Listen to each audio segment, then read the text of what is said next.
Did our cheerleaders just like quit? Whatever happened to that? Maybe. I don't know. They just disappeared. I guess.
Good evening, everybody, and we are here at the Valley for Wapsie Valley Varsity Girls Basketball.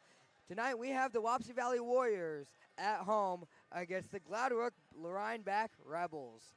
I'm your host, or what do they call me? The broadcasting leader, I guess? Yeah, the head man. Works for me. We'll you go can with call that. yourself whatever you would like. My name's Riker. That's what people can call me. My name's Riker Oberly, and I'm joined to the left of me by Colin Bergman. How's it going, Colin? Oh, it's going great. I love me some basketball. Another night here at the Valley. Kind of crazy. Feel like we haven't played like a road game all year. Only one true road game, but Last game here before the break, and excited to see how our teams show up here tonight. Yeah, absolutely. The teams are starting to warm up here, and it looks like Wapsie Valley is doing really high paced. It looks like they've been working on the defense, which is always something that people can get better on. You can never be perfect on defense. Yeah, when if you look up at the end of the game and you gave up points, then that means your defense wasn't perfect. And it's really hard to play perfect defense in basketball. It's always going to be improving from start to finish. Absolutely. On the Wapsie Valley side, our team is led by Peyton Curley with 58 points on the season, which you never know if that still would have been true if Kate Reese didn't have, obviously, that injury. Kate Reese obviously out for tonight and the rest of the season, which is just heartbreaking for the Wapsie Valley. Yeah, it's especially hard, her being in her senior year, last crack at it, wearing the Wapsie jersey. And, as this team kind of develops throughout this year, it's trying to fill that role that Kate Reese kind of had for us. And it's going to be a continued development as the year goes on. No one else is Kate Reese.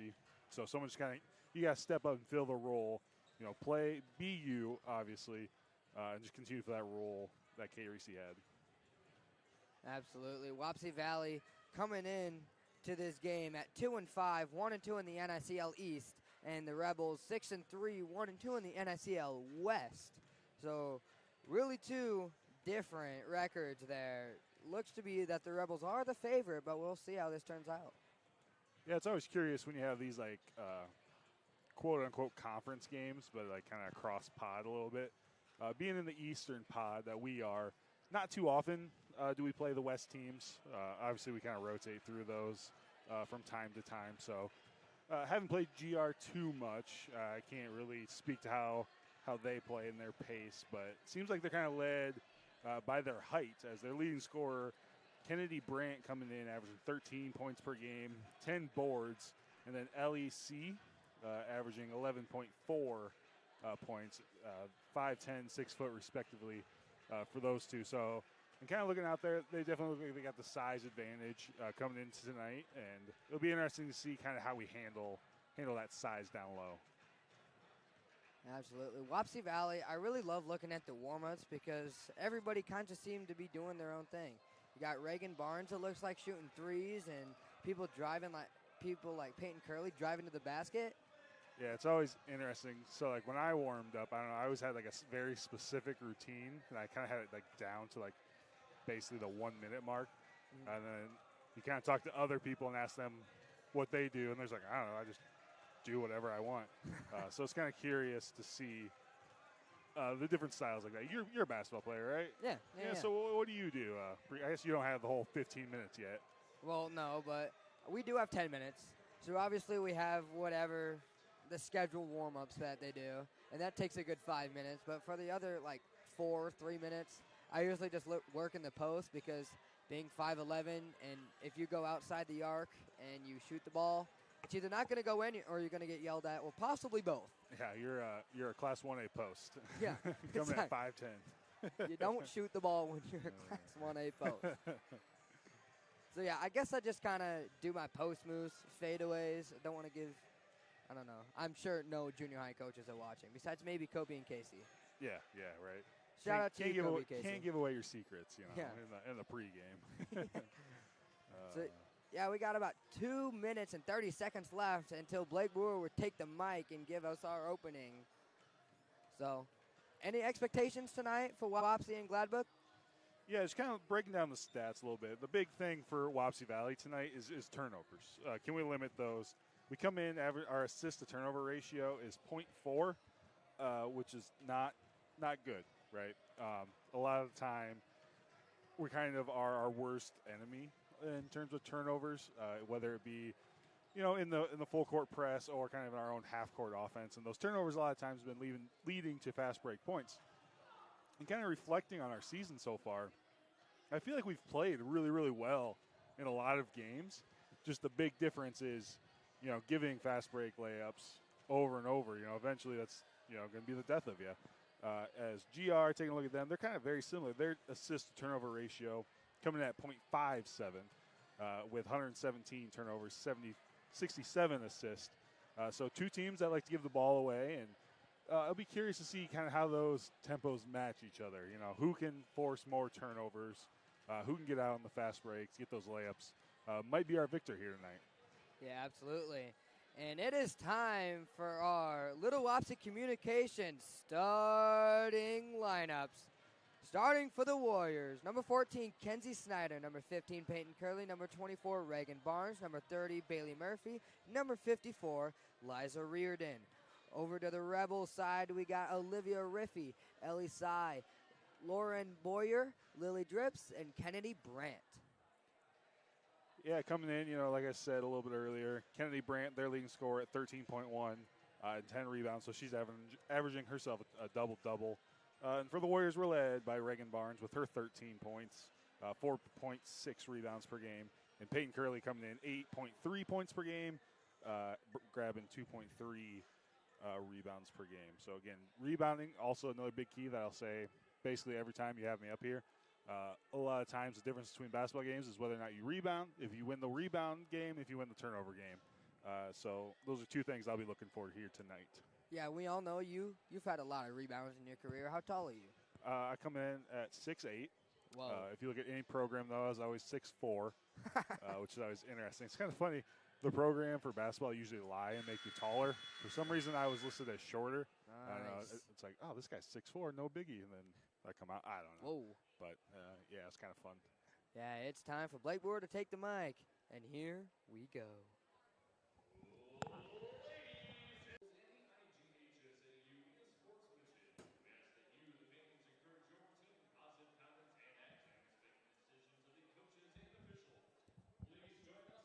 Technical difficulties, but we are back. Blake Brewer once again.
is time for girls basketball. As we just got done with the national anthem performed by Callie Lampy and Ella Weepy. Yep, shout outs to them. Can add that to the list of things that I will never do. I mean, you never know for me. It's too nerve-wracking for me, and I don't have the greatest singing voice. I have a voice for, I don't know, I guess this sometimes. I have a voice for yelling at baseball players. Oh, well, yeah. I mean, you are a coach, so, yeah.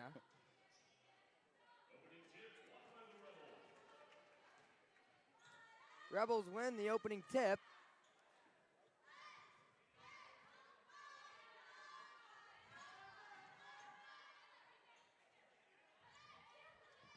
Swing it outside. Thought about shooting it, but it's no.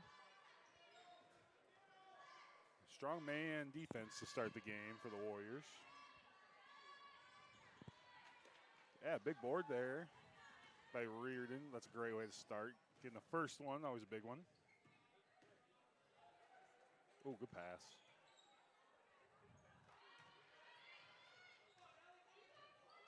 Kenzie Snyder attempt to go for the layup, but it's no good. Oh. That was close. That was, it's a good sign, though. You know, we get the first shot that goes up for GR. We're able to pull down the board. And then the first shot for us, you know, we're able to get the offensive rebound. I know it's still 0-0, but it's a great way to start. Kenzie Snyder with a wide open layup, and it is good. Yeah, she really leaves her impact on games defensively. She's a very, very good defender. That's her 13th steal. I will try to give Wapsie season. points, but my control is completely gone.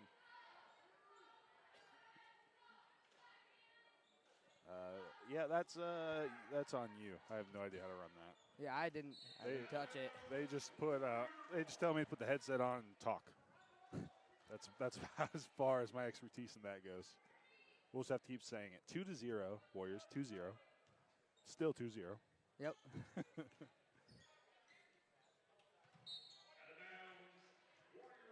I like that play. You know, a little pick and roll action at the high post.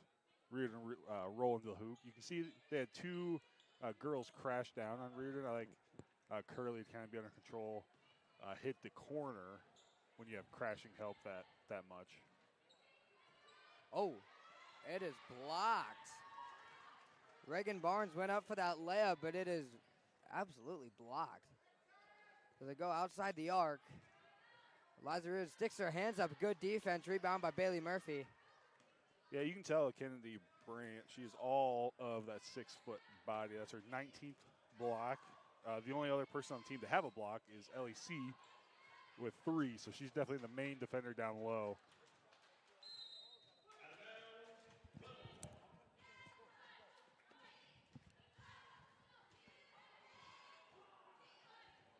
Two zero. It is 2-0, and it is also the first quarter. Hey, we did it. We did it. You did it all by yourself, too. I did. I know. Good rebound by Liza Reardon, and they give it up to Peyton Curley to drive it. Another big board. You know, GR right now, they're kind of one and done on this side. That'll be a jump ball. That was a good cut there by Bailey Murphy. I just like to see her cut a little more aggressive. She kind of jog through that cut. If she cuts hard, you know, she's open. When you kind of jog through, you give your defender a chance to kind of regroup. Reagan Barnes hucks up a shot, no good, but Liza Reardon offensive rebound, and it was also no good. Reardon having a great start on the boards so far, though. Peyton Curley on the fast break gets a 1v3, and she hits up a shot and is blocked, and no good. Yeah, Kennedy Brandt there again with the block. Kind of frustrated with her teammates at the end of that play. Kind of telling everybody, we need to get back. I'm not going to be able to bail you out every single time, but so far she's done a great job with that. She's probably a pretty good volleyball player based off her ability to block shots right now. Ooh. Bailey Murphy tried to hit it off a Rebel's foot, and ref wasn't having it. Yeah, she must have been, I think her foot was out of bounds. That's my only explanation. She did successfully hit it off, but probably foot out of bounds before. Callie Lampy coming into the game. She's been really good defender for the Warriors and rebounder. She's coming in. She's averaging 6.3 rebounds herself. Brandt with a bucket for the Rebels, and that'll be their first of the night. And Peyton Curley screened by Lampy. Over to Snyder. Back to Curley. Inside to Barnes. Shoots it out to Lampy. Lampy shot just off the marks, and it looks like a Rebel was out. And it's going to be Warrior ball. Yeah, if you've listened to these broadcasts enough, you'll know how much I love post touches. Right there, Reagan Barnes, post touch. She's under control, able to see her open teammate, Lampy. She's able to have a wide open shot, just unable to get it to go. Got to be Peyton Curley to pass it in. Kind of a hush fell over the crowd there for a second. That was weird.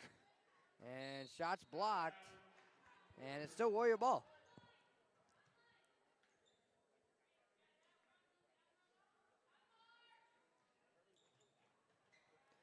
Shot by Snyder, just a bit too far. Peyton Curley, offensive rebound. Inside to Barnes. Barnes looking for a shot, doesn't have it, so shoots it out to Curley. Curley pivoting. Tipped pass, and the Rebels have the ball on the fast break. Good recovery and defense by the Warriors. Now Brandt has it. Goes left. Wide open three is good. That's number 5, Lauren Boyer, the senior. Yeah, coming in, she's 22% from beyond the arc. She's taking the most threes, though, for GR, so probably their best shooter. Just hasn't gotten off to the start that she's probably wanted. That's a big foul right there, drawn by Reagan Barnes. That'll be on Kennedy Brandt, her first. I like that. When you're dribbling to the post like that, if you fade away or go up kind of lazy in any way, you're probably not going to get the foul. But Reagan Barnes, she goes in under control, powers to the rim. Kennedy Brandt just doesn't remain vertical, and that picks up the early foul. I like to see that play consistently here tonight.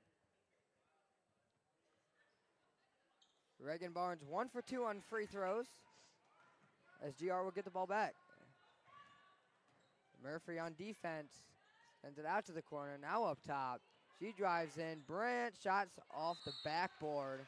And looks to be a foul on a GR player. Yeah, Lily Drips. Just kind of trying to crash the board. Just kind of jumps on top of Reagan Barnes. A great box out by Reagan Barnes there. Be in position to kind of draw that foul. Peyton Curley tries to get it up, and she does. Jump stop shot just a little bit too far. That would have been a great job by Peyton Curley if that did go in. I do like that as the year's kind of gone on, and this is our third, maybe fourth game without Kate Reese. I'm not for sure exactly, but Peyton Curley being more aggressive, looking for her shot. Tries to use the backboard on the layup, and no good. Rebound by Brandt, and it does fall. Yeah, just one of those. Shot goes up. We forget to put a body on her, and she's going to be aggressive going after the ball. Curley for 3, off the marks. Rebound by Barnes. Shoots it to the other Barnes, the older Barnes. And the layup's no good, but defensive rebound for GR.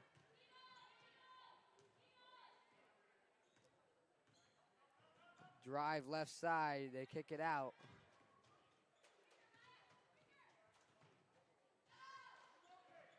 Oh, she traveled. She hopped on one foot. Yeah. For 3. Just no good. Looking for that shot again. We'll drive in. The floater is good. Yeah, that's why that defensive rebound's so big. The shot goes up. It's kind of a mad scramble for the ball. When you have an offensive rebound, you're in your worst defensive position. They're able to kick it out. We kind of over-pursue the shot fake a little bit. And she's able to drive in, hit the floater. The ball goes out of bounds, but it's going to be Wapsie ball as they try to get it into Callie Lampy for a potential layup. But the Warriors will take a timeout here in this first quarter.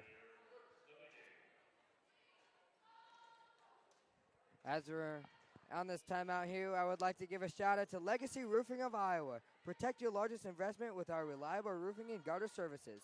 If you want to make your roof last as long as possible, it is vital that you never put off a roof repair. Small issues with roofing become big issues in a hurry. No matter how major or minor the repair you need, we are here to help.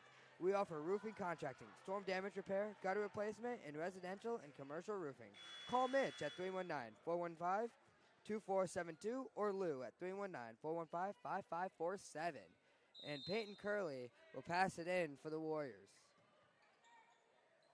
Off the tip of Liza Reardon. Fight for the ball. Kenzie comes up with it. Peyton Curley for three. Off the backboard. And now Brandt's pushing it. It looks like a 2v1. Oh, wow. Maya Barnes comes from the back and hits the ball out. Great defense by Maya. Yeah, great hustle play there. You know, it's one of those plays that's not going to show up in the stat sheet. You know, she hustles back on defense, able to dig it out of bounds. Forces GR to set up in the half court as opposed to the wide open layup that they had. Oops, sorry. As I elbow you aggressively. You're good.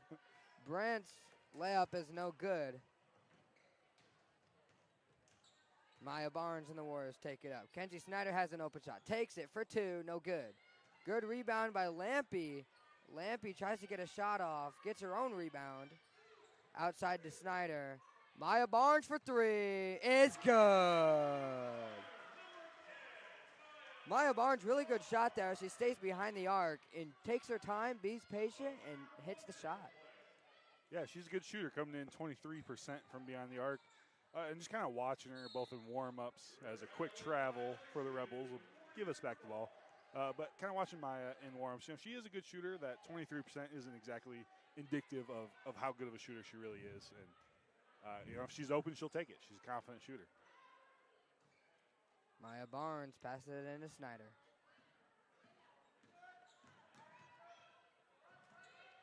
Snyder dribbling. Barnes, nice pass to Lampy. Lampy has a layup and it's good. Wapsie Valley, offensive, is really good right now. 5 unanswered points. Yeah, it's a great seal by Lampy. Even better pass there. You know, she holds the seal until it's over her head, then goes and gets it. Does not allow the defender at all an opportunity to go with the ball. And, of course, finishes strong. Yep.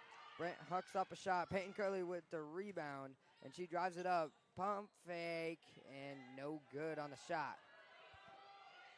I don't know why I had so much trouble saying that. Short time here. 2-1, and that'll do it. Yeah, you know, to kind of end that quarter quick, that's one of those Peyton Curley, I would like to see her kind of pull that out just to ensure that we get the last shot. You know, the only shot I would like to see in that is kind of an open layup. Just pull it out, make sure we get the last shot. Luckily, it doesn't hurt us heading into the second quarter, though.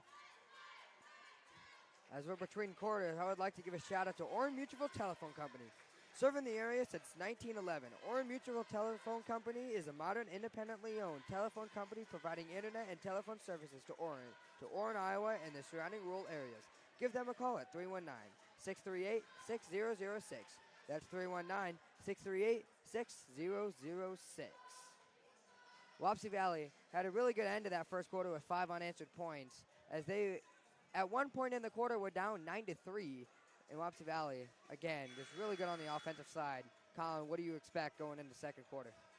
Yeah, I feel like that was a really, really good quarter by us. You know, we didn't turn the ball over, and the turnovers that we did have were those kind of aggressive turnovers, either like out of bounds or, you know, under the hoop, which doesn't lead to those transition opportunities. I feel like we rebounded really, really well. Right now, we're just kind of not being able to get the wide open shots to fall. But if we keep getting those consistent wide open shots, only good things will happen. Rebels have the ball to start the second quarter.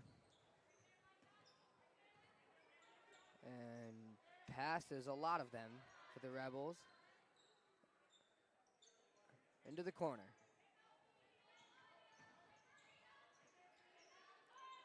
Yeah, great defensive possession here. Now it's C. Drives left to the hoop. Picked up by Maya Barnes. And it's a charge. That was not Maya. That was Reagan Barnes that picked up that charge. Really good defense there by the Warriors. Yeah, you got to make sure you get those Barnes right. That's why you just say the last name. It helps. Barnes. But yeah, Barnes, being able to step in there. A lot of times you see people try to reach or try to block that shot in that opportunity. But, she steps in, takes the contact into her chest, which is the difference between a block and a charge a lot of times, is whether you take it, head on or you're, leaning a little bit. But she's able to step in and take that charge. Rebels are running press. The last one was a foul by C, and they get it into Snyder. Snyder dribbling it left, gives it to Murphy, and she gets it up the court. To Barnes. Offensive. Liza Reardon has a layup, and the Warriors had the lead. Yeah, that's what I was curious to see kind of how this quarter started with Brandt starting on the bench, see if we would attack down low, which we did on that possession, as Brandt's already back up at the scorer's table. She seems like one of those players that is not allowed to sit out very long. Shot from the free throw line is no good, but a whistle blows, and they'll give her 2 shots. Yeah, it's one of those. Reardon, she's just attempting to box out. Drips will go to the line, but you just got to allow the shooter to land, let her land, then proceed to box her out. As Drips comes into the night, 53% from the line. Kind of an interesting note, GR, they're only 52% as a team from the free throw line, so kind of those shooting fouls might not be the worst idea. As she knocks down both of them, of course. Drips 100% from the free throw line right there as Murphy takes it up the court. Crosses over. She's driving and gets it to Curley. Curley inside. Nice shot off the backboard, and that one is good. Yeah, I like the drive. Under control, and going up strong. A lot of times you want to fade away in that opportunity, but she goes up strong. That's a quick reach. Be another foul by C. Yeah, that'll be her second. Her second this quarter. GR already up to 3. As another reminder, because I always forget to, 5 fouls per quarter now before we shoot free throws. So we're already, 2 fouls away from doing that. I would like to see us get to the line a little more. Now they get it into Reagan Barnes. Reagan Barnes gives it to Snyder. Snyder's running fast. And they give it to Maya Barnes. Maya Barnes passes to Reardon, and it's blocked by Brandt, and they'll say that she pushed her. Yeah, another great pass by Barnes to Reardon. Reardon just holding that seal again, wait until it gets above her head before going and get the ball. And Brandt doesn't like the foul, but it's one of those where, yes, you were clean up top, but a lot of times you kind of forget about the lower half as well. Just kind of jumps into her when picks up the foul. That's her second. Another big deal, Liza Reardon, 2 for 2 from the line.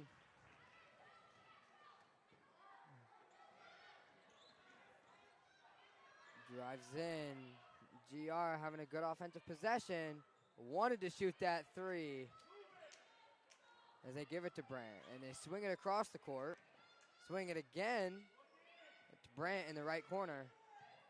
For 3 is good. That's number 5, Lauren Boyer. I believe that's her second 3-pointer of the night.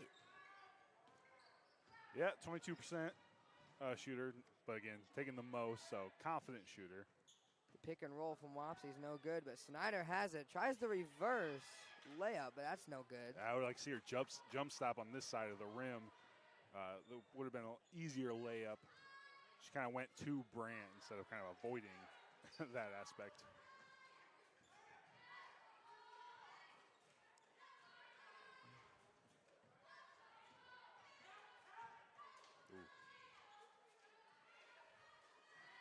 She'll shoot another 3. That one's no good.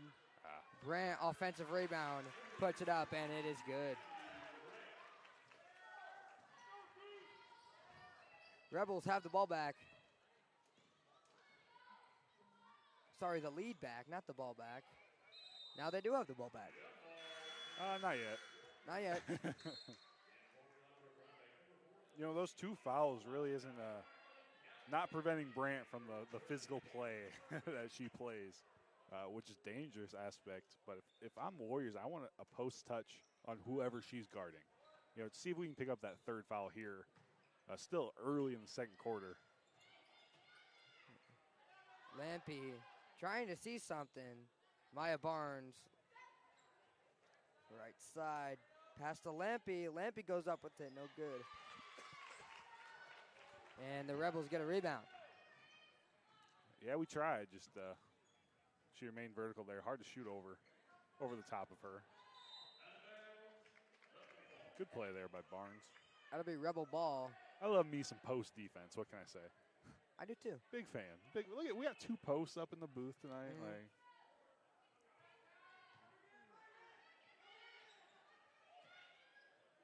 Ooh. Oh, that'll be a travel by Boyer. Yeah, that post touch by Brandt kind of led Boyer. She was open. I was kind of surprised she didn't take that shot. Tries to dribble around, but a little tippy-tappy toes. Reagan Barnes to Kylie Lampy. Kylie Lampy goes up with it just a bit too far.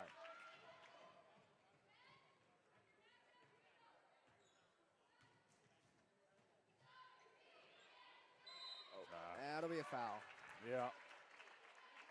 It's one of those, that pass kind of has to be stolen in that scenario, and then make her shoot over the top of you.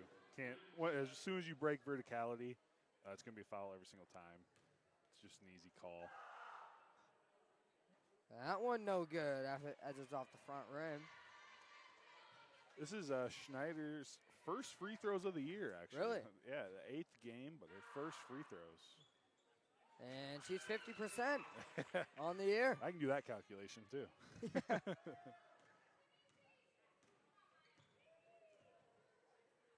Snyder, right side.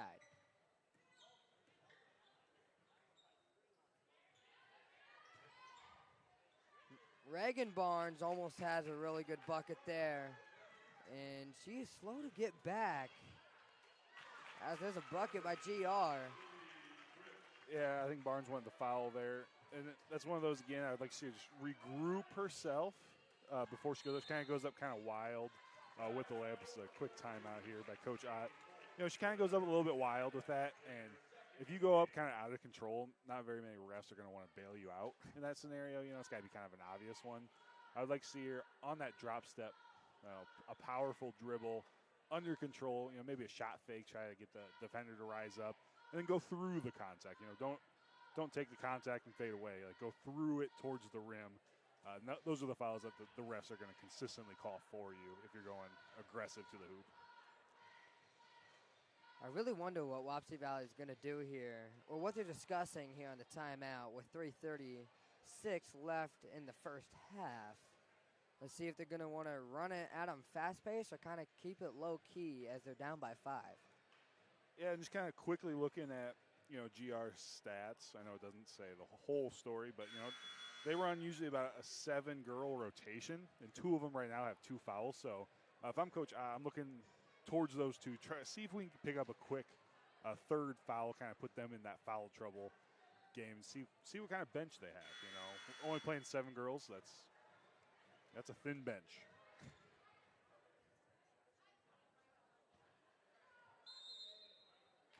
Isabel LaRue to pass it into Peyton Curley.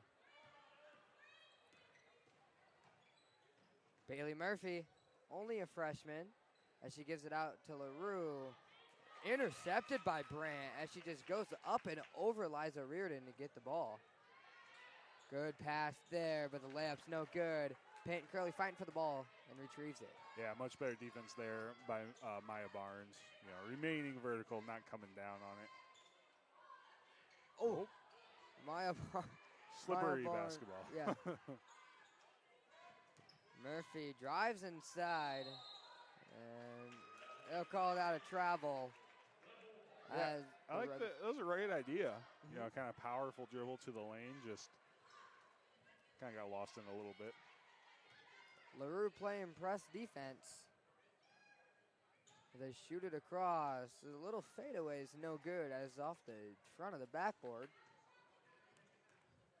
It's Peyton Curley walking it to the middle of the court.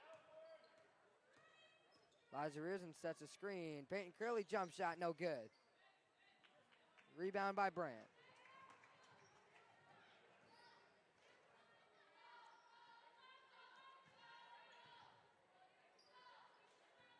kind of a slower pace tonight than what we're used to. Double screen on LaRue. They get it out to Brandt. She wanted to shoot that, but she drives in. Wanted a foul there, and she doesn't get it. Bailey Murphy with the rebound, and will take it up the court. Murphy, no good. It was blocked by Brandt. Yeah, another one. Again, you gotta take it to her. You know, you can't fade away from that shot. You gotta go through Brandt a little bit. As Brandt is really putting her touches on the game defensively so far. She's probably got about, 4 blocks, I would say. I always say I'm going to do stats, and then the game starts, and I forget. And it's like, well, I can't start now, right? I mean, I don't know. Peyton Curley takes it up the court. I'll just wait till halftime when someone sends it to me. Outside to Lampy. And they'll call it a travel. There's 1:43 left here in the first half. Yeah, it's one of those you kind of got to dribble with a purpose. Got to dribble with a purpose. Right there, she took one dribble, stopped, drug her pivot foot. Great defense by Curley, forcing the jump ball, though.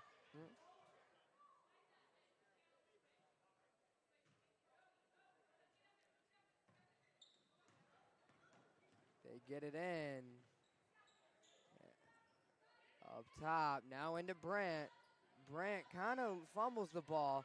The 3 is up. Just no good. That would have been Boyer's 3rd of the night.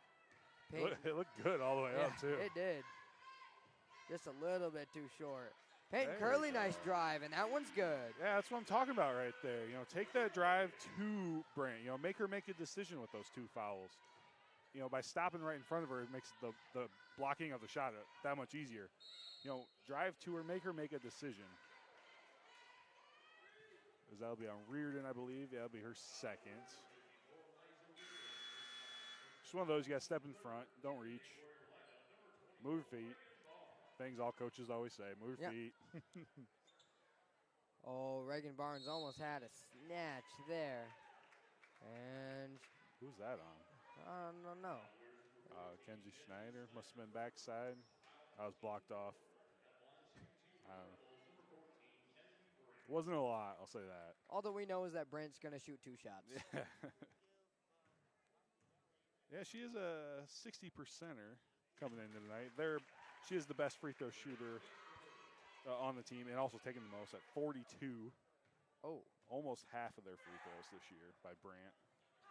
And she's 50% on the night as Maya Barnes takes it up with under a minute left to play in the first half.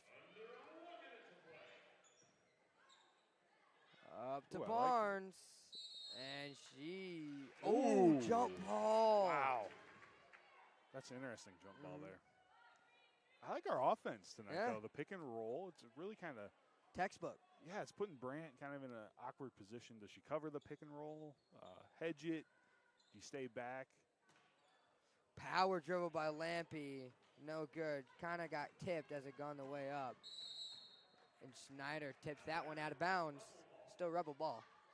Yeah, I'm so used to these girls' games going back and forth, back and forth, back and forth. Tonight, it's been a very half-court offensive game, just a different pace. And just our offense looks a lot better, this style, being able to dictate the pace a little bit. Brandt into C, and C, good shot. That was a smooth left-handed hook off the glass. Yeah. Shot clock off here, so I'm curious to see if we hold it or not. Doesn't look like we plan to. Oh, that'll be interesting. And they'll say that it was off Reagan Barnes. I disagree. 17 seconds left. Let's see what GR can do. So they'll take Brandt out. Yeah, you don't want her to pick up her 3rd foul here. So that makes sense. You know, they are on offense, so that's always an interesting decision. 10 seconds to play. Ball still in play. Oh, that's a foul. Clock will stop with 5 seconds left. As Wapsie will get the ball. Yeah, Resendez kind of looks like a fullback. Kind of looked like a fullback meeting the linebacker in the hole there. just kind of running over Maya Barnes. They get the privilege of shooting here because that is 5 fouls. Yeah. We finally got there. You know, we started with 3 early. We weren't able to take advantage, but Barnes' first one is good. Cuts the score within 5. Barnes' shot is up, and that one falls. 5 seconds left. See what GR can do. They do get it in. 2, 1. They might have a shot. And no. Reagan Barnes, good defense.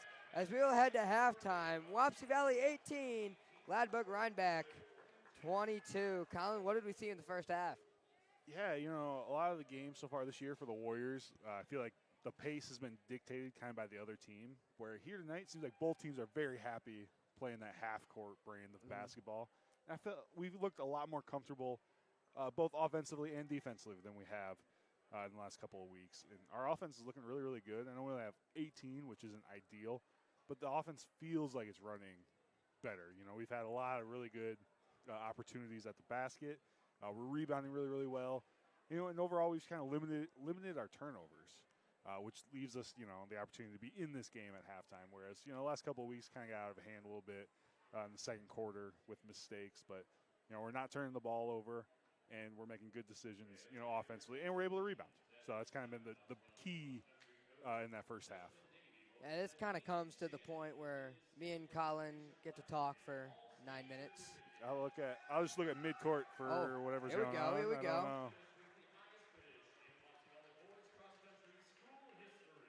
Oh, wow. As we're honoring Aiden Shannon with his third place victory, right? Yeah. Third place at state cross country in the fall. Big moment for him. That's his That was first pretty year cool. running cross country, by the way. That's his first year. Wow. And he gets third in state. Dang. My first year, I'm just kidding. I didn't run cross country. My first year, I got first.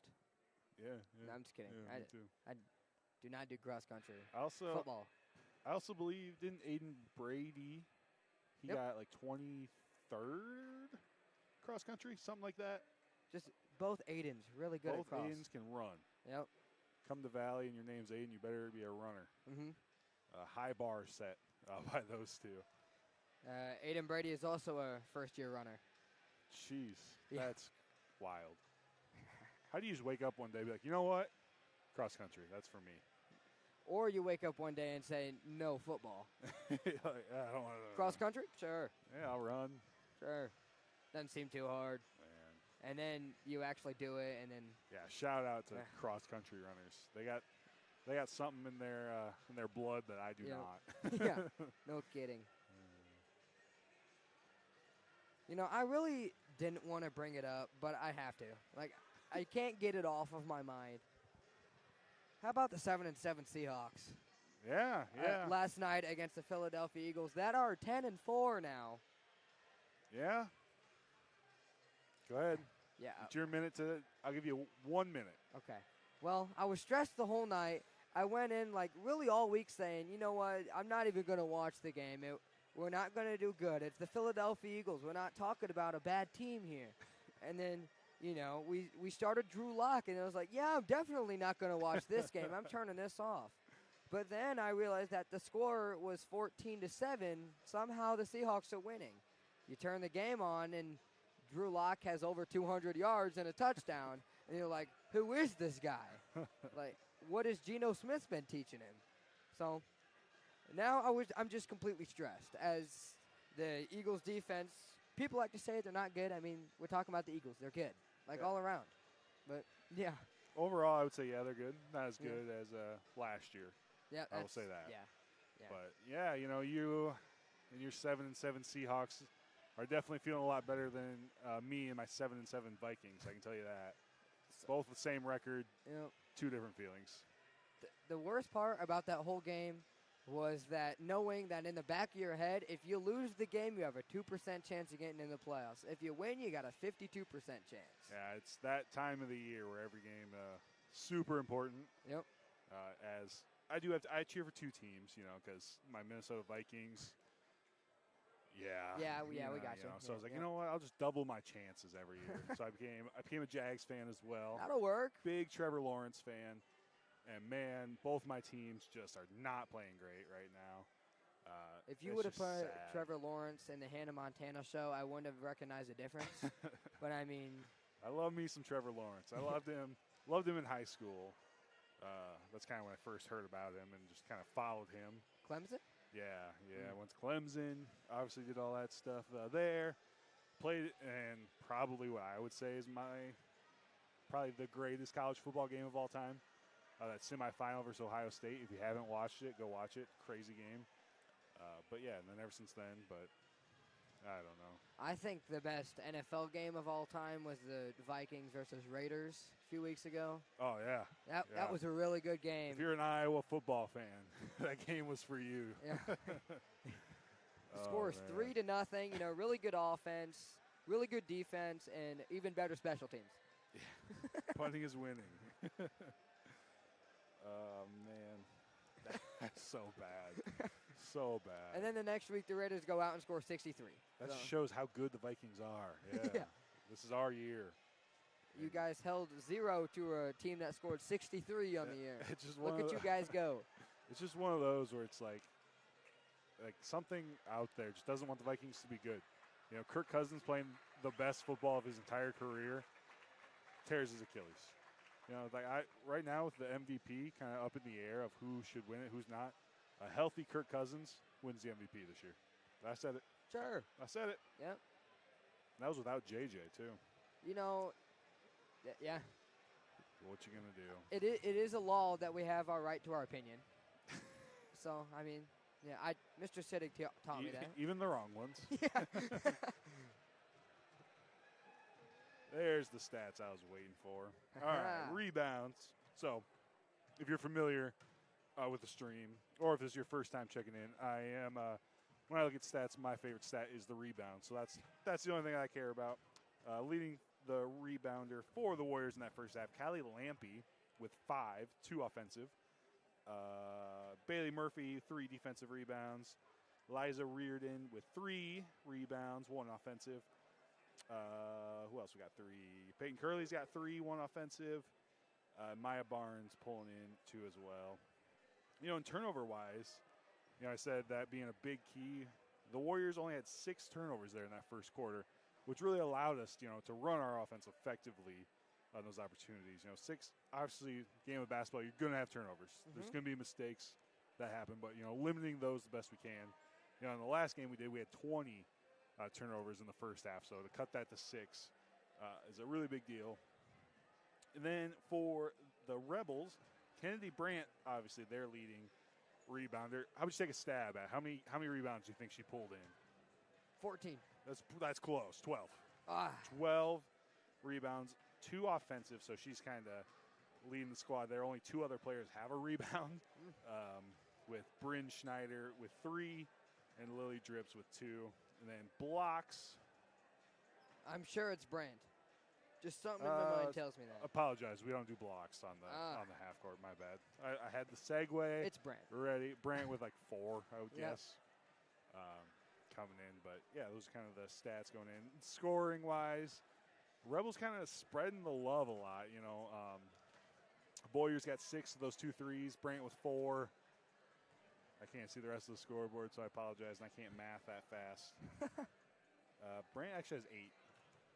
So, scoreboard's slightly wrong. Just kidding, that's just a wrong number. And then the Warriors led offensively by Maya Barnes with 5 and Peyton Curley with 4 in that first half. So we have about 1:50 left to play as Wapsie Valley does take the court now as they will shoot around for the next 1:45. No, they won't.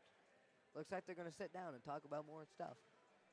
Yeah, you got to love coming out of the locker room and sit down. Going back to what you were just kind of doing, but yeah. No, it's good. Yeah, you know, big second half here, you know. This isn't like a knock on our team, but like we haven't been in too many games. I know, you know, it seems like even the ones that we win, we kind of blow the other team out, and our losses kind of blow out. So great opportunity here in the second half, playing a good GR team. We're in this game.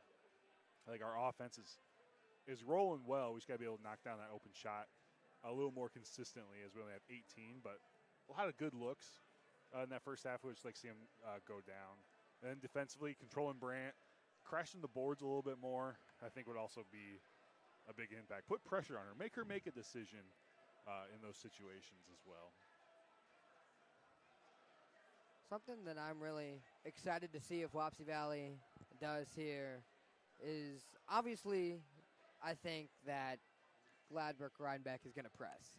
And in the second half, I think they're going to press because they did it a little bit before in the first half.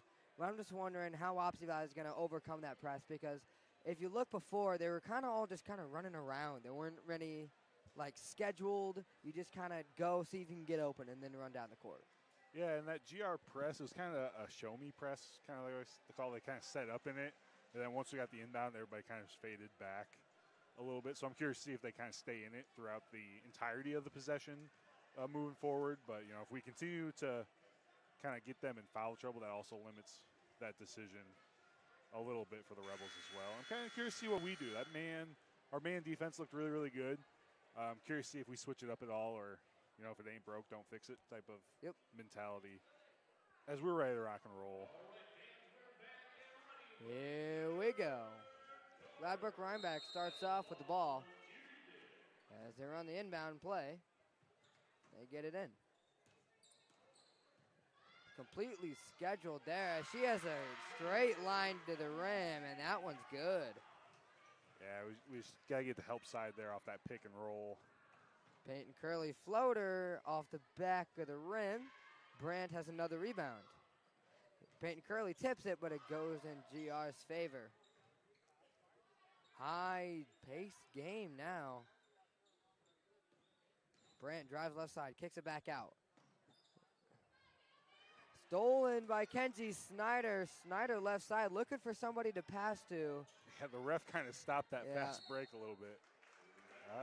Travel We'll here. call Peyton Curley on a travel. Yeah, it's just unfortunate. You know, Kenzie Snyder has a layup, just tips the pass into the ref as opposed to down the court. She would have had a wide open layup, but had to stop and wait for the ball to ricochet back to her. Looks like Wapsie Valley's going to be doing the press in this half. The fade by Brandt is no good, but the and one by Lily Drips, the junior, will give them 2 points and a free throw. Yeah, Peyton Curley just, you know, got caught watching the rebound instead of boxing out on that, allowing her to get the offensive rebound. Then, you know, doubled down her mistake by reaching in, smacking her on the arm and sending her to the free throw line for the bonus. Yeah, Drips 53% from the line as well, but limited as she misses. So, sounds about right. She'll make the next one. Lampy, that just subbed in, has the ball and gives it to Murphy. Murphy calls a play. Murphy drives into the middle, steps through. They'll call it a travel.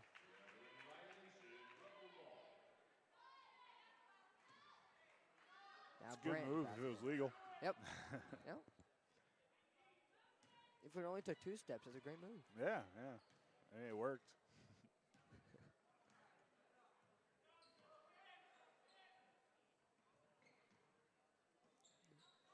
Wapsie Valley is doing a really good defense here on this drive.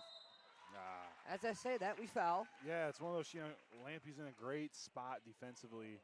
You know, just remain vertical, take it in your chest, take the charge, or make the defender shoot it over the top of you, as opposed to, you know, as soon as you come down as a defender, it's going to be a foul, basically every time. In and out of the rim for LEC. Maya Barnes subs in for the Warriors for Bailey Murphy. Yeah, LEC 40% free throw shooter. And that one falls. Gladbrook-Reinbeck with a 9-point lead as it fumbled the inbound play. Kenzie Snyder left side layup, just no good. Good rebound by Liza Reardon, up again, no good. Ball is loose, and it's GR's ball. Yeah, great rebound by Reardon. Just one of those I'd like to see her kind of collect herself a little more. She was fading backwards and kind of threw it up. Just collect yourself and go up strong in that situation. Brant, line to the rim, pass, backside, and that one's good. And Wapsie Valley is going to call a full timeout. Yeah, a really good start out of the break by GR. Quick 7-0 run to start the second half. Again, just kind of a turnover leading to a layup again. Or it wasn't turnover, but the fast break there. Leading to another wide open layup. Good timeout here. Collect the troops a little bit. Kind of go back to those things in the first half that were working offensively. Try to get that pick and roll going. Just kind of collect ourselves on offense. We're getting good shots. Just the open shots just aren't really falling right now. I will say, if our junior high team did what GR just did, you drive in and you bait the defender and then pass it backside, Kobe Reese would give us all hugs because that's all that he's been asking for all of last year. We haven't started our season yet, but a backdoor pass is everything that he loves. But December 18th, you haven't played yet? Nope. We haven't even practiced it. You haven't had practice yet? Well, yeah, the split junior season, high, right? split season. Okay. So I keep thinking you're a freshman. That's Nope. my bad. I guess you would have played earlier then. My bad. Yeah. I'm a small little 8th grader,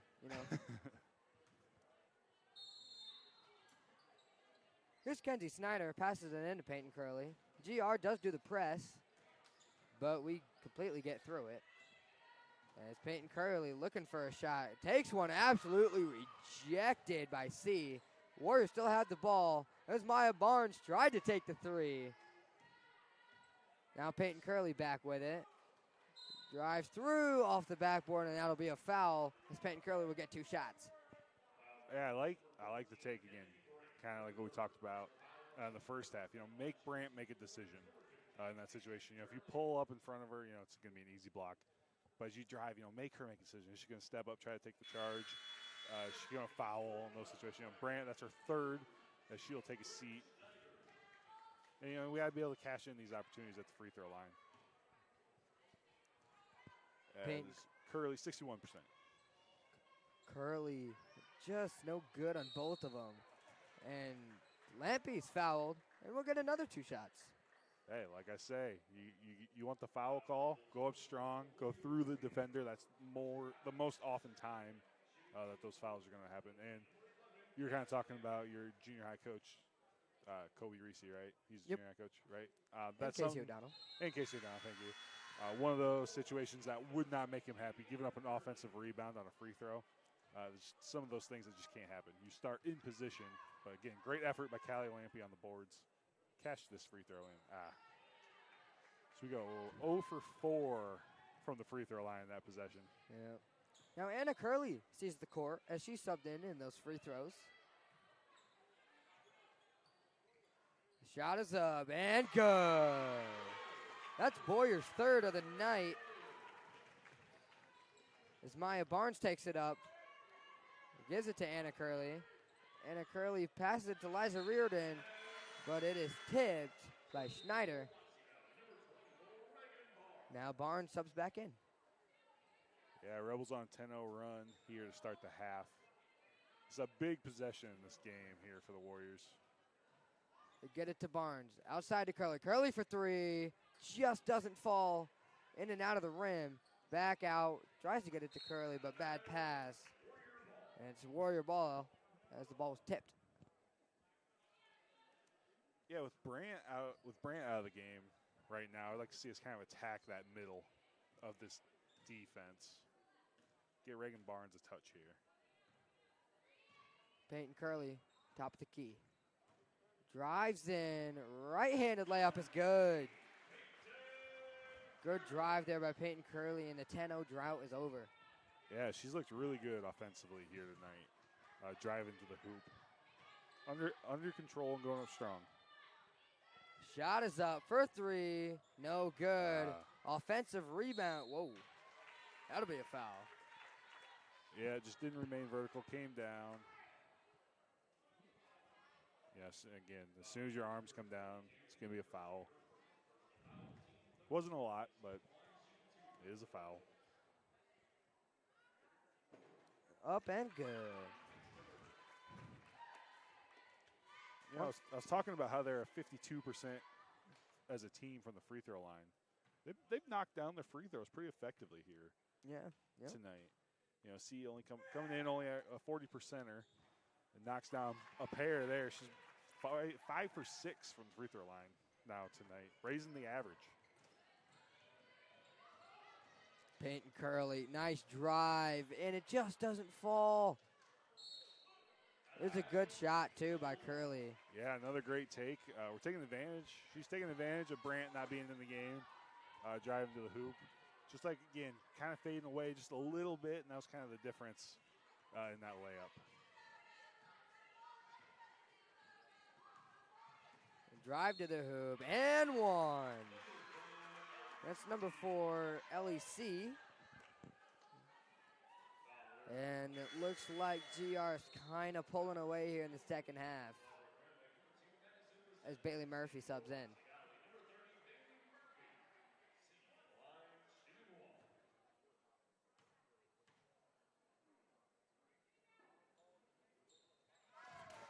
That one's good. 3-point play for the Rebels. Now Peyton Curley to take it up right side. Curley has a line to the basket, but it's cut off.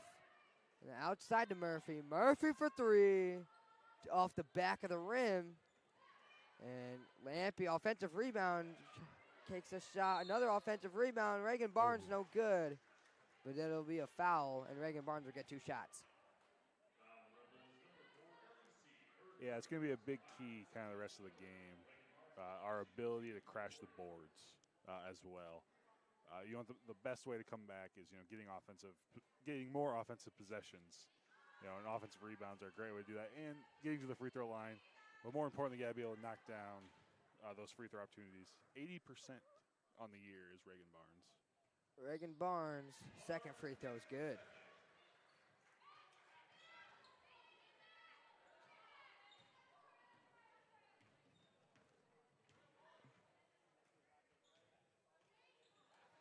Nice deflection by Lampy, and Lampy trying to get it away and does to Maya Barnes.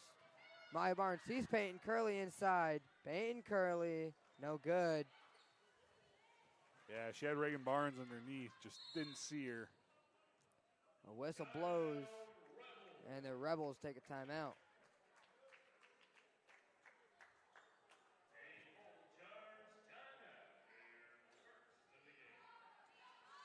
Yeah, this quarter's kind of been a resemblance. This game's kind of been a resemblance of the Warriors season so far. It's kind of one bad quarter, kind of determining the game right now.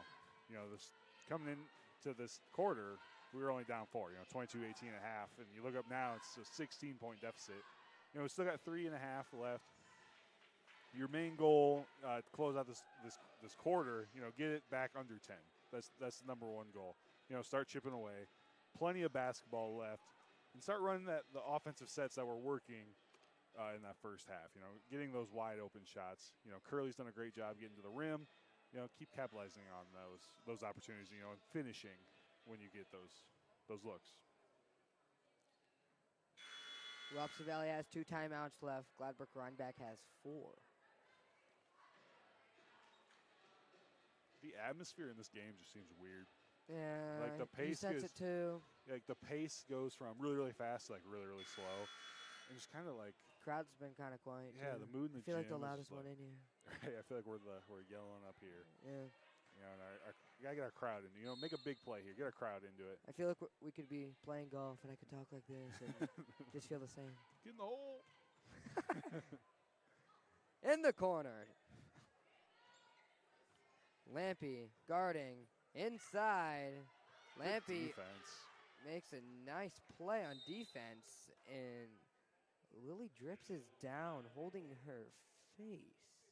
Yeah, Callie Lampy has been a defensive star for the Warriors this year. Another big steal here. I'll be honest, I didn't see what happened to her. I don't know if she must have got hit in the face. I don't know. Did you see what happened? I didn't. I know it was contact with Lampy on the right side. But I just saw her go down holding her face. Yeah, I don't know. Yeah, I know. just feels obligated to whisper. Yeah, everybody's like really quiet. I know. Now's not the time to start yelling. I know.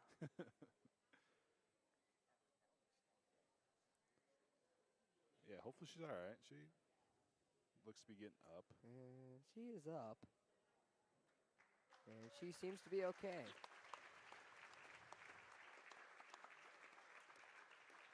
You know, it's never a good deal to get hit in the face. I mean, that really hurts every single time. I'm just saying. That is fair. Like, there's no way that feels good. Yeah, she's kind of looking over. She's holding her right eye. I don't know if she got poked in the eye or, like, punched in the eye. Oof. I'm not in the assuming business. I'll just say right eye because that's what she was holding.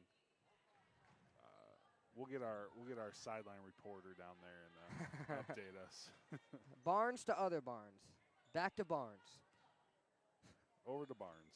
Over to Barnes. Now to Lampy. Now Murphy drives in right side. Just falls out. Now Barnes gets the rebound. Maya Barnes passes it to Bailey Murphy. Murphy drives right side. So much power, up and good. Yeah, big difference there from that first drive to the second drive. The way she finished. You know, the first one, again, fading towards the baseline. Wasn't able to get it to go. That second one, you know, driving, finishing at the rim, and able to get it to go. Reagan Barnes with the rebounds. Gives it to other Barnes, Maya. Yeah, let's give Murphy another touch here. It's Murphy's first points of the game. That is Barnes wild. drives in. Lampy wanted to take that shot. Looking for somebody. Into Reagan Barnes. And a call a travel. Sure. We'll go with that. What? All she did was catch it. Didn't really have much time. I don't know how you travel there, but all right. Sure. I don't know. Not for us to decide. Boyer takes it up the court. Gives it to Riffy. Now to Schneider.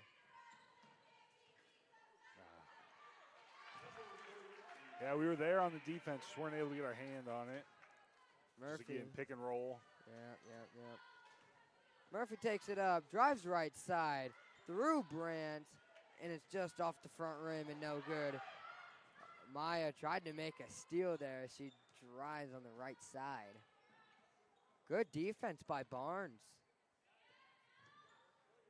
Boyer off the backboard, and that'll be a foul, and it'll be 2 shots. It's been a lot of fouls here in the third quarter. Yeah, it really slowed Yep. the rhythm of the game. And again, Kenji Schneider, if you're in that situation, you know, don't reach. You're in a great defensive position, and you kind of lose that when you reach. You know, just step in, take the charge. First one's good.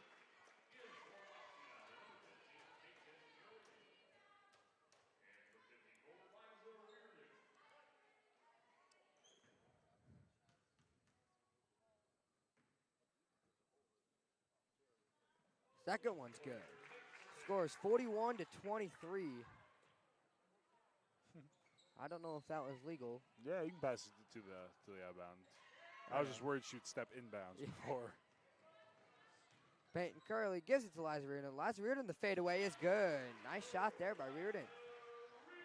My favorite move right there, good old right-handed hook. She made that move so well, the ball ended up in the crowd.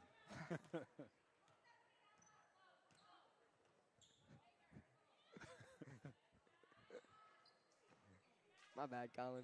You're A-okay. I was trying to crack my back on the chair, and my elbow's kind of in this personal bubble. Oh, So looky good. here, another foul. Yeah.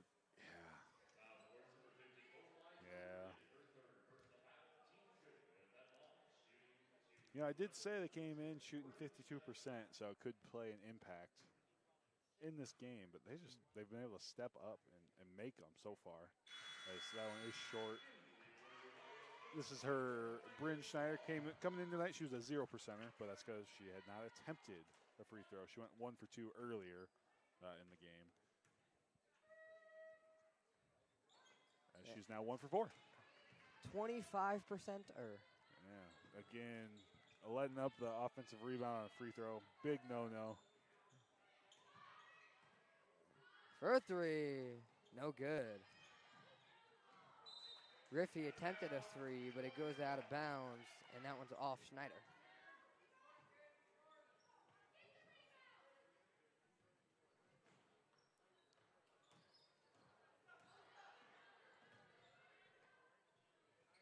Peyton Curley, really nice play there. She drives into the middle with three girls had their hands up, but she jumps over them. Yeah, big thing there. She's driving under control right now. Yep. As shot clock is off. Brandt gives it to Schneider. Schneider, short range, no good. Bailey Murphy, 10 seconds left. Yeah, Drives up the court. Short time, big possession. Bailey Murphy, far side. 3, 2, 1. She's got to shoot it. She's out of bounds. Oh! Oh, my God, she made it. She was out of bounds, she though. Made it. Her foot was on the baseline. Oh, that would have been such a big shot. That was awesome. Man. John Maya. That would have been a big shot to cut the lead to 11. The clock didn't. Oh, there we go. But, yeah. And there we go. That was a huge shot to cut this game to 11. Instead, it remains 14 heading to the fourth quarter.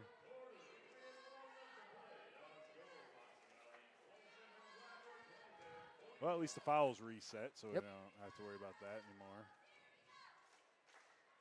But that is always good. It always helps. That's my favorite part of the new rule.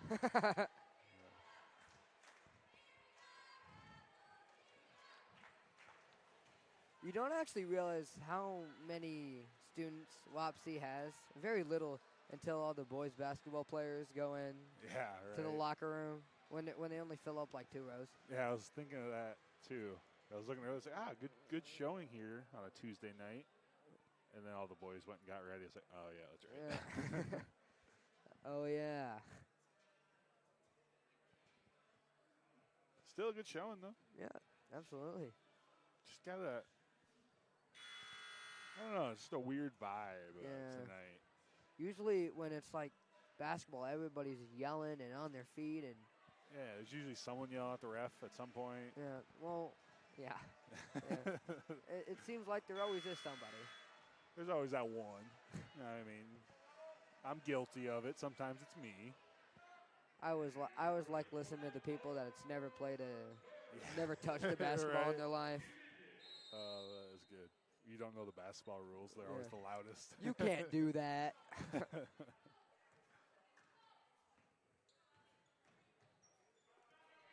Murphy for 3, deep 3. If that would have went in, I would have said Caitlin Clark's range, but. I love the confidence in the shot, though. Yeah. Bailey really trying to find her stroke here tonight. You know, she's gonna play a key role in this team, kind of moving forward. So it's good to see her being aggressive more often. You can tell she's getting more and more comfortable each game. The ball is out. Let's see what the Wapsie Valley Warriors can cook up here in the fourth quarter. Yeah, we've been consistent, about 9 points every quarter. We're going to need a little more than that here in the fourth, obviously, trailing by 14. But let's get a nice run here of our own. Great pass. Good pass. Kenzie Snyder, layup is good. Yeah, again, Peyton Curley driving to the hoop, under control, able to see her open teammate, Kenzie Schneider, just cut. Great backdoor cut to the rim, able to complete that. Maybe that'll get us rolling, get some momentum.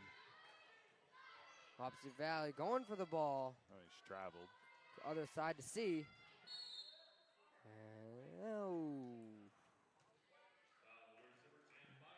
I'll say that Maya Barnes is pushing.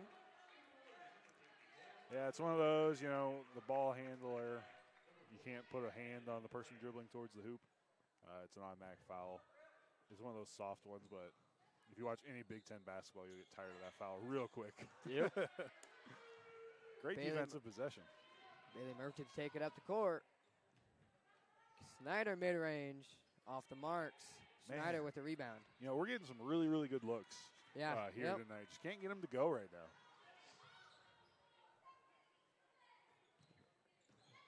See, guarded by Reardon. Ooh, Kenzie Snyder almost got a steal there. She tipped it, tried to haul it in. You know, sometimes I kind of wonder if like Kenji Schneider's like invisible to other people, because like she just kind of hides in the passing lanes. She gets so many steals just like that play.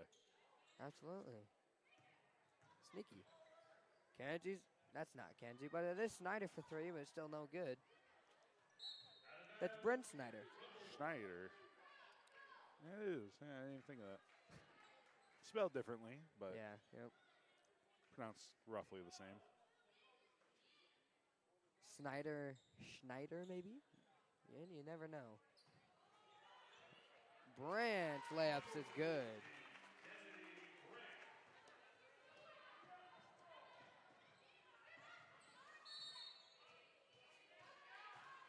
That's a push. Wapsie will get the ball under the rim. Yeah, her second for Riffy. That's what we decided on, right, Riffy? Yep. Murphy drives right side, floater, and is fouled. And she'll get 2 shots. Yeah, again, Bailey Murphy driving to the hoop, under control, going up strong. That's when you're going to get that foul call. Let's cash in at the free throw line.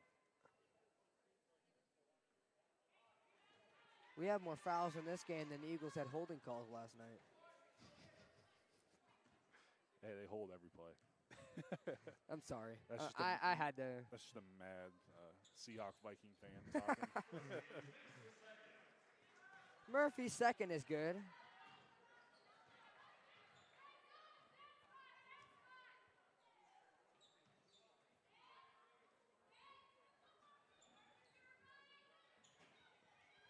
Reardon, nice defense. Ooh, they'll call that a body on Reardon. And there's another foul. Yep. Gotta love it. Is it a foul? Yeah. Did it impact the play whatsoever? No. No, she went right around Reardon for the layup. If you're good. GR, you hope they didn't call that foul. She had a layup. If you're a Warrior, it's like, oh yeah, she definitely fouled. Yeah, For sure. Even though it does give her fourth. Murphy, no good. Nice. Oh no. Kylie Lampy almost came in and got that rebound. Really, really close. Snyder got turned around. Brand, other side to Snyder. Now to Boyer. Inside to Brand. Outside to Riffy. Riffy drives in. Goes to Snyder. Snyder with a mid-range jumper is no good, and Reagan Barnes gets a rebound, and Bailey Murphy takes it up the court. I just talked a lot in 10 seconds. That's your job. That's true. That's why your title is head man. Play-by-play. I figured it out. I looked at our screen. Yeah. That's what I do. I forgot. Oh yeah, I'm supposed to describe what's happening.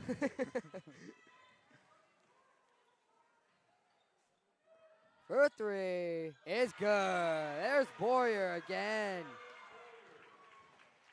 Yeah, shoot or shoot. And Wapsie Valley takes a full timeout. They only have one left, the 4:44 left in the fourth quarter. Any expectations for Wapsie Valley as they're down by 16? You know, I like to see us continue driving to the hoop, under control. Bailey Murphy, that last possession, caught it down low in a great position, but, when she went for the shot, faded away. You're not going to get a foul call, and you're probably not going to make it when you're fading away too often. You got to collect yourself, go up strong, and continue to grow off there. But I feel like our drives to the hoop have been really, really good tonight. Just haven't been able to capitalize with those opportunities on the scoreboard. Curious to see if we come out, maybe put a little press on them here. Kind of try to get in the passing lanes a little more, try to go for some steals. As we're here in the timeout, I want to give a shout out to Little Wapsie Communications. Their state-of-the-art fiber network is complete in Fairbank, ready to serve your home or business with the fastest internet in town. For plans, pricing, and more information, call 319-279-3375. That's 319-279-3375. Wapsie Valley gets the ball. Peyton Curley to pass it in. 4:44 left in the game. They'll get it to Reagan Barnes. Oh, she had a layup. Maybe not. Yeah, it's one of those, kind of like what on the other end. GR's like, oh, yeah, she fouled, even though it's her fourth, kind of a big deal. And we're like, oh, don't call it. We had a layup. Now Reagan Barnes outside. Peyton Curley for three. It's good. Never mind. It was a foul. We'll take a three that was a foul. as opposed to That's two. A foul. Can't believe that. That was a foul. Peyton Curley. Wow, nice. Ooh, they called that a foul. At some point, we just got to let him play basketball, right? Yeah. Like, oh, look, it's my basketball coach, Casey O'Donnell, down there. should I embarrass you? You should. I want to see what you do. That would embarrass myself, yeah, actually. Yeah. That was in the back of my head as I said that.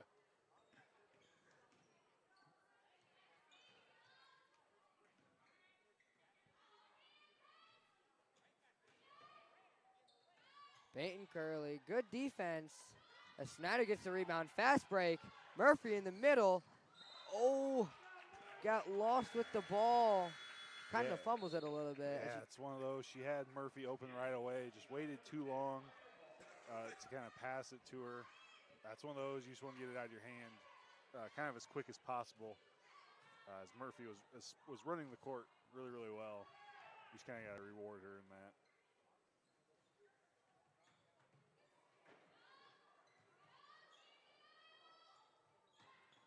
And Brant shot off the backboard, no good. Ball slowly in the air. Lampy has the rebound, and they give it to Maya Barnes. Maya Barnes drives to the hoop. Murphy for three. Good. Goodness gracious. That one did not hit a little tip of the rim. Barely hit the net. Yeah. That's a big shot. Cut us to 10. Keep this run going. We're putting together some really, really good defensive possessions right now.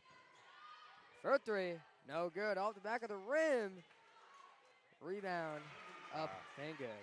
Yeah, again, another great defensive possession. Just got to complete those possessions by rebounding. Oh, she drove into the wrong side, but still has the ball. The ball's loose now. Peyton Curley fadeaway shot.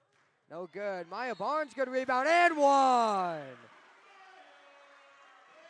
Yeah, great hustle there by Maya Barnes. She started that play out by the three-point line. The shot goes up. She immediately crashes the boards, gets the boards, and look at the way she completes the layup, at the rim. She was excited after she did it, too. Yeah, and I would be, too. Absolutely.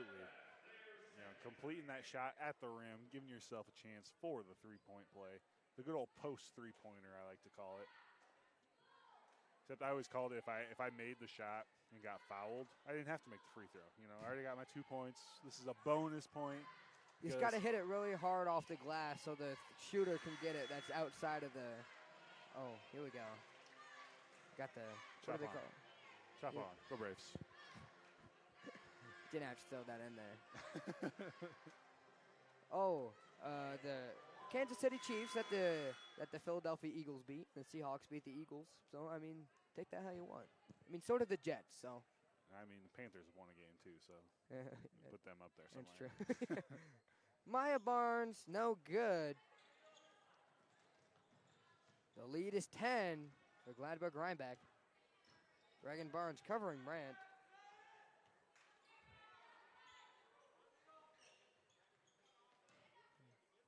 Oh, my. Oh, they How called is that a foul. She did everything right. Right? I mean, she stepped in front of her. She jumped vertical, but they call it off the ball, I guess, by Lampy. I was looking at Reagan Barnes. But Reagan Barnes, again, did everything right there. God, Lampy must have reached in, but I didn't see much there, to be honest. 1 for 1. See if she can go for 2 for 2, and she does. Wow. Really nice shooting there. Yeah, we just haven't really been able to pop the 10-point bubble. Peyton Curley, no good on the jumper. Peyton Curley looked for that pull up and shoot, but it was there, just a little bit off the marks. Oh, finds a shot, takes it, no good. Good rebound by Maya Barnes as she gets swatted at. Yeah, she did.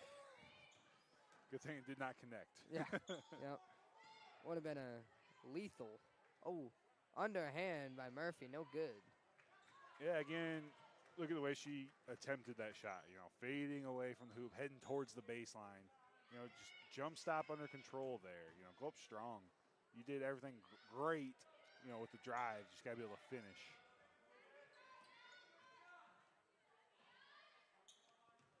But, you know, she is still a freshman.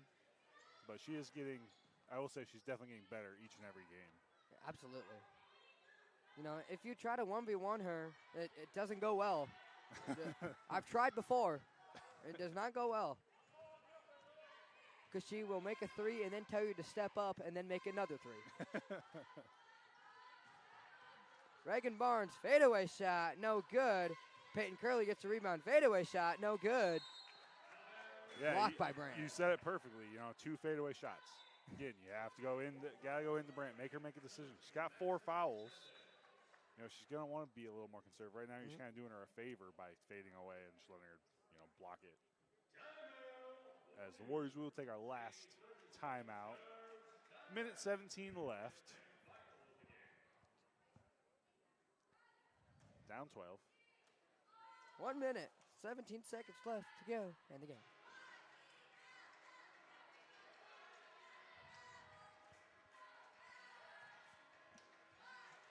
12-point game. This is sure something.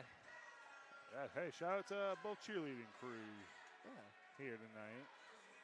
They're trying to get the crowd rowdy, but they're paying. The crowd's paying attention. They're not really getting. Yeah, hyped, they're like looking like I acknowledge you, but I will not stand up. Sorry.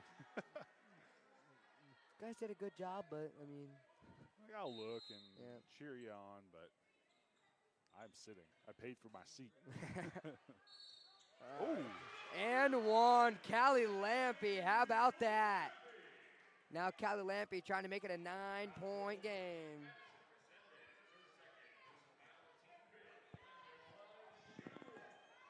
Yeah, Rebels 15 foul there too, so we will be at the line here on out.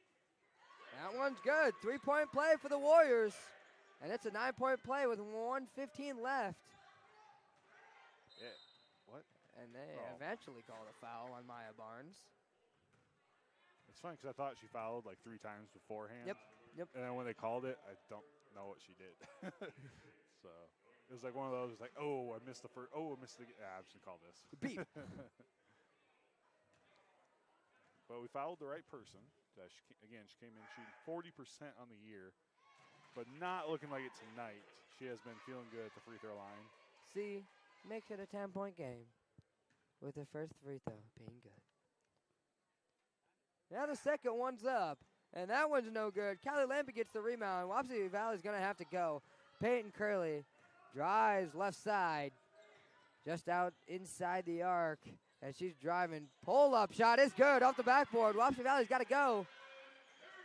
8-point game. Murphy fouls. See again. Yeah, time for everybody's favorite part of a basketball game, being the last minute where it becomes a free throw battle and whether or not GR. It kind of seems like this whole minute down. was a. This whole game was a last minute. Yeah, there's been a lot. Yeah, way too many fouls. A lot of free throws tonight. See, up, and no get. Whoa. That hit every ounce of the rim. Yep. Schneider subs in.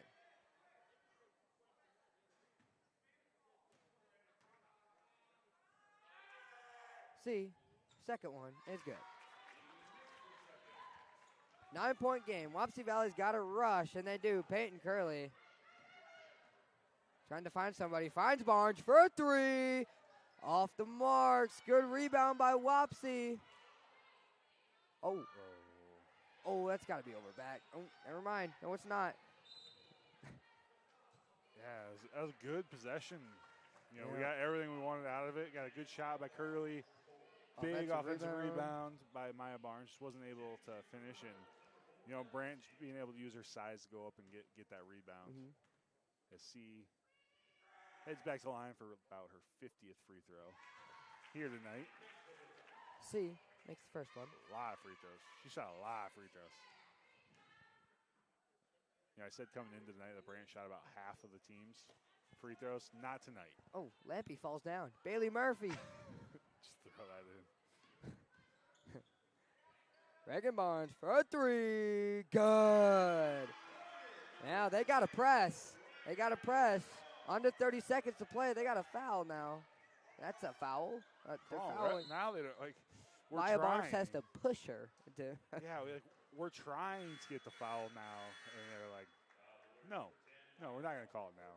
That was weird sequence there. Yeah. As unfortunately, Maya will pick up her 5th foul, so we won't be seeing her the rest Ready of to the take one night. for the team. Yeah, well, that's why it was so big that they didn't call the first 2 that we tried. That one's good. Man, 40%er, she is stepping up big.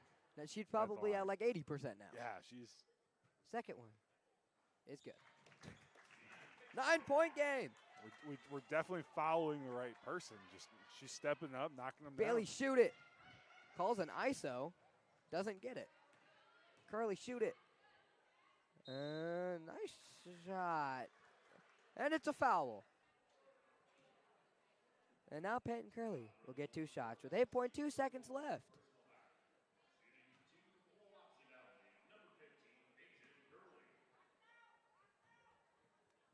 Peyton Curley, first one.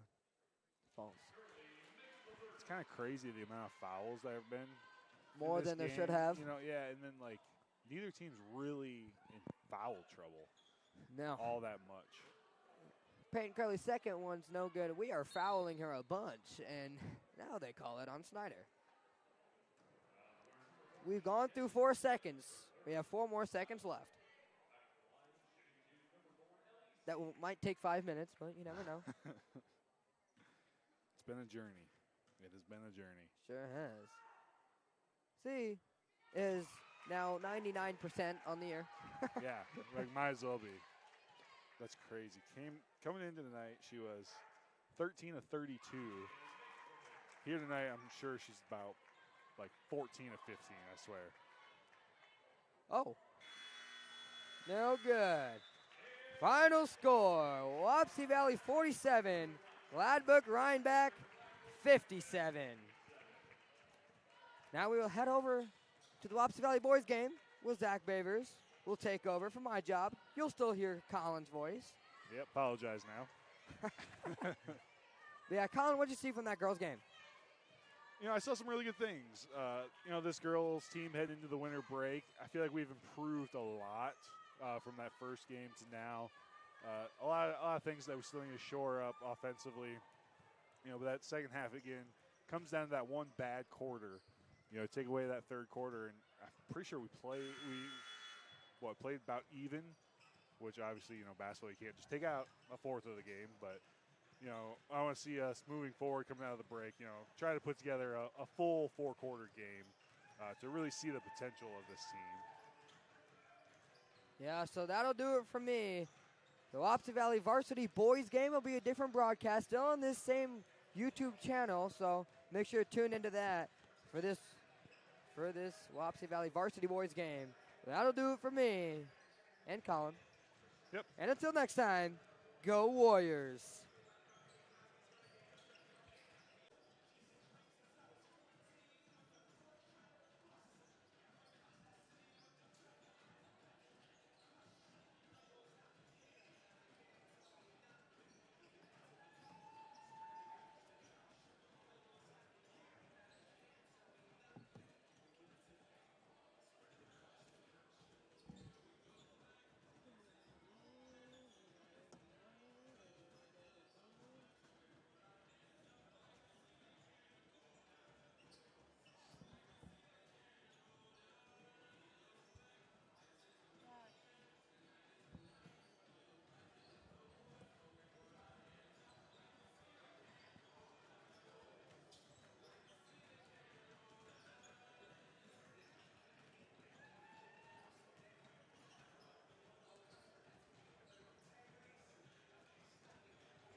welcome in tonight to Wapsie Valley High School here in Fairbank, Iowa.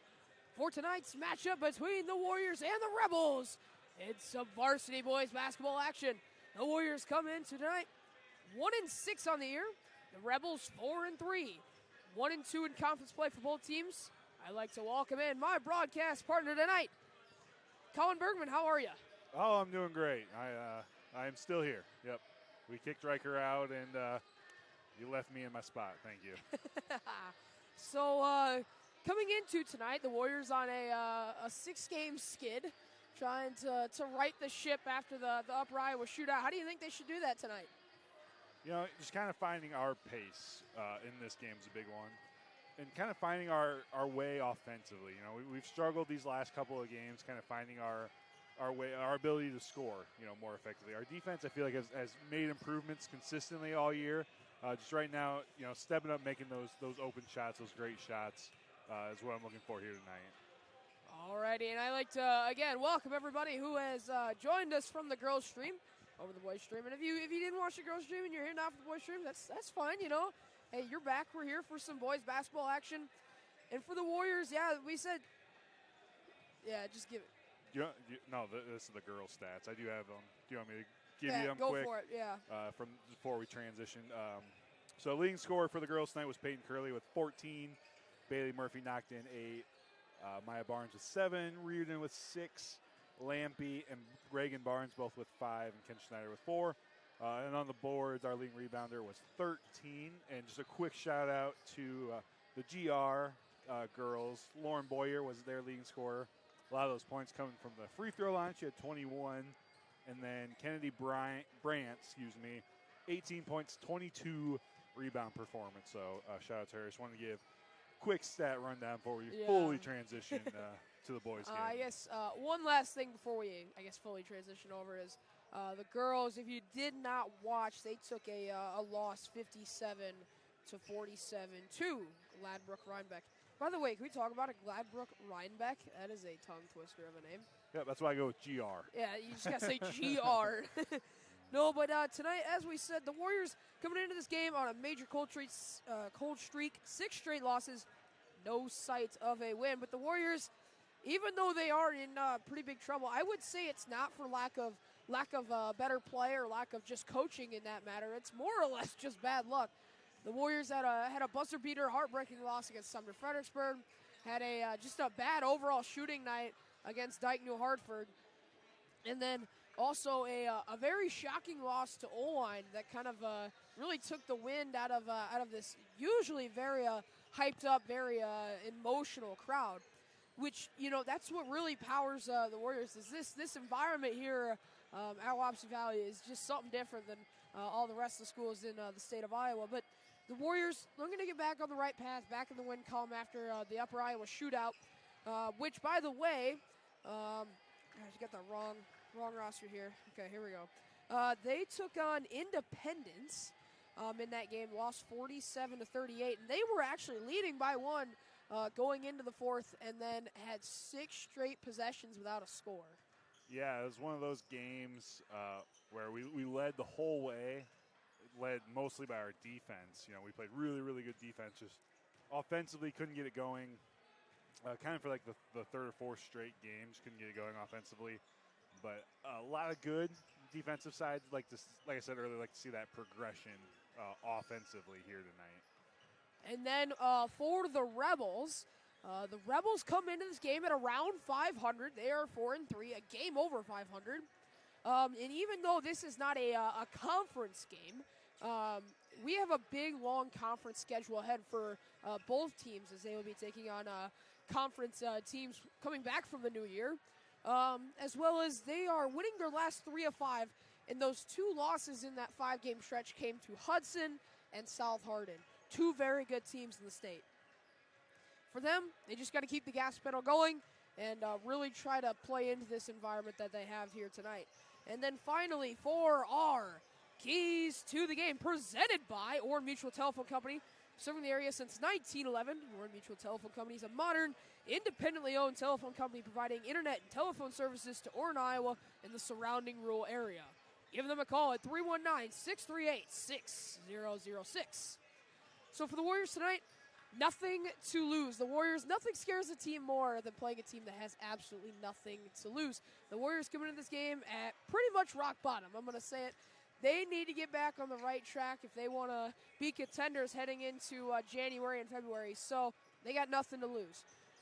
Get Baby going early. We saw in the Sumner and Oran game, Baby really didn't get going to the fourth quarter, and then he finally got hot, and the Warriors stormed back. But it was too little too late. See if they can get him going early in the first quarter. And I put this one in here just for you, Colin. Post touches. Absolutely. Get Tanner to the ball. He's got a big size advantage tonight, like he usually does, and for him, that is big. Get him the ball down low. Yeah, you hear me say it all the time. Post touch usually leads to a good shot, great shot, that scenario. So get him the ball, and I'm not saying every time you get to him that he has to shoot it, right? Face up, see the hoop.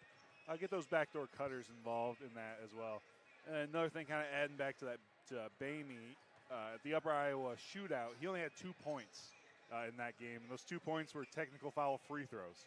So he actually, the only time he saw the ball go through the net was from the free throw line. And kind of as the offense, as Bamey goes, our offense goes. So he's trying to find his stroke back again, and our good old famous line, shoot or shoot. He's gonna get his shots up and put it on a shirt and post it. No, yeah, coming to the Warrior merch store. For the Rebels tonight, I said earlier, play the environment. As we see right in front of us, there is a lot of Rebel fans here. They really have to get their side of the crowd going and get it going early. Work the clock in the foul line. Most of these teams, when they come into Wapsie Valley, they're able to control the clock, keep the ball out of the Warriors' hands, and force turnovers. The Warriors have been struggling in that turnover battle. Talk about it a lot in football. Talk about it even more in basketball. So, and then finally, consistent pressure. I've seen a lot from the last 3-4 games that we've broadcasted together, Colin, that the press coverage, 2-1-2, 1-2-2, it doesn't matter. It really, pays dividends when you play the Warriors. Yeah, absolutely. It kind of goes with every sport. Once a team kind of exploits your weakness, so to speak, then the film travels, right? And every team's gonna be like, okay, have you fixed it yet? Can you handle this pressure defense yet? So it'll be interesting to see if GR comes out and similar press defense, see if we can kind of handle it. And GR, one thing that I took note of while just kind of looking at their stats, they have 4 guys averaging 10 points. Isaac Clark with 10.1, Austin Mathern 9.7, Drew Ellers with 11, Michael Boyd with 12.1. So a lot of times when you look at stat sheets, usually kind of like a 1-guy or 2-man show. Now with GR, they seem like a very balanced scoring team. So it'll be curious to see our defensive strategy to kind of go with that. Speaking of our strategies, I have my little cheat sheet scouting report per sources. Adam Scheffner jacket on. Here we go. So for the GR Rebels, they run a man and a zone defense, as most teams do. But in the man, I'm going to read this from the sheet. Let's see if you can interpret it. All right, I'll translate it for you. 5-out motion, pass and cut, on and off the ball screens. So 5-out motion just means 5 guys around the perimeter. You pass it, you cut to the hoop, and everybody just kind of refills that spot. So very similar to what we run. Zone, attack the high post, wings from the backside, flashes in. Oh, yeah, so zone, like I kind of talk about a lot, the best way to beat a zone is to attack the high post, so you got to make sure you have a defender there. And then once you get the ball at the high post, a lot of teams, your baseline cutters will cut to the hoop. So that kind of sounds like what they like to do. So making sure our bottom guys of our zone are aware and not just taking a nap. And then this one I do know. Hit the offensive boards hard. We talk about it. Rebounding. You talk about it all the time. Rebounding, turnovers. You do those well, you're going to win a lot of basketball games. That's just how it works. Look to get high and low post for post touches. I know that one. So 15, who I believe is, if I look at their roster Hudson here. Hudson Clark, and then 33, which is Drew Ellers, will not shoot the 3 ball. So kind of just leave them open. Yeah, coming in, they're combined 0 for 1. Yeah. So we'll get to more of our strategy as we go on tonight. But as the clock hits 0, we're going to get into our starting lineups presented by Legacy Roofing of Iowa. If you want to make your roof last as long as possible, it is vital that you never put off a roof repair. Small issues with roofing become big issues in a hurry. No matter how major or minor the repair you need, we are here to help. We offer roofing contracting, storm damage repair, gutter replacement, and residential and commercial roofing. Call Mitch at 319-415-2472 or Lou at 319-415-5547. So for the Warriors tonight, it will be Drew Sauerbrei, Tanner Bergman, Manny Hebner, Briggs Bamey, and Ian Bazinski. Kind of the same lineup they've run as always. Yep. And then for the Rebels, it will be Isaac Clark, Austin Matherin, Hudson Clark, Drew Elliers, and Michael Boyd. So for the Warriors, and I guess both these teams, something that's a similarity. The Rebels, you're going to look for more of the small ball. They like to counter against the big Tanner Bergman who's in the middle tonight. But you saw in the girls' game, especially for the Warriors, they don't have a center. Like, you have your tallest player, Bailey Murphy, playing the perimeter defense. So it's weird to see how these different teams kind of strategize against lineups. Yeah, it's always interesting, especially 1A basketball when your post players are usually like 6'2", 6'3", as a post. So when you kind of run into a team that has a 6'7" guy down low like we do, it's always interesting to see how other teams kind of attack that.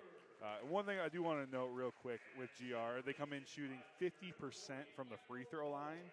And they've only gotten to the free throw line 73 times, so about 10 times per game. If you did tune into that girls' game, you will notice there was a lot of fouls in that game, so playing sound defense for both teams. When you get to the free throw line, are you able to capitalize in those situations? Alrighty, so those are your starting lineups presented by Legacy Roofing of Iowa. So we're nearing probably, I'm guessing with how long Blake takes his player intros, we're probably about a minute away from tip-off here. And what do you, I talked about my keys to the game. What are yours? Yeah, my number one key tonight is going to be that quick start. A lot of times we've played, 7 games? Yeah, 7 games. I would say about 5 of them we've started out behind. Whether the other team comes out on like a 10-2 run, 8-0 run, come out right away, show some energy, and play fast. And then my key to every single basketball game, you mentioned it, rebound. Rebound the basketball, limit the offensive possessions of the other team, and then attack the offensive boards as well in those situations. So rebound, let's get off to a fast start. Not to interject here, but I'm gonna say it real quick.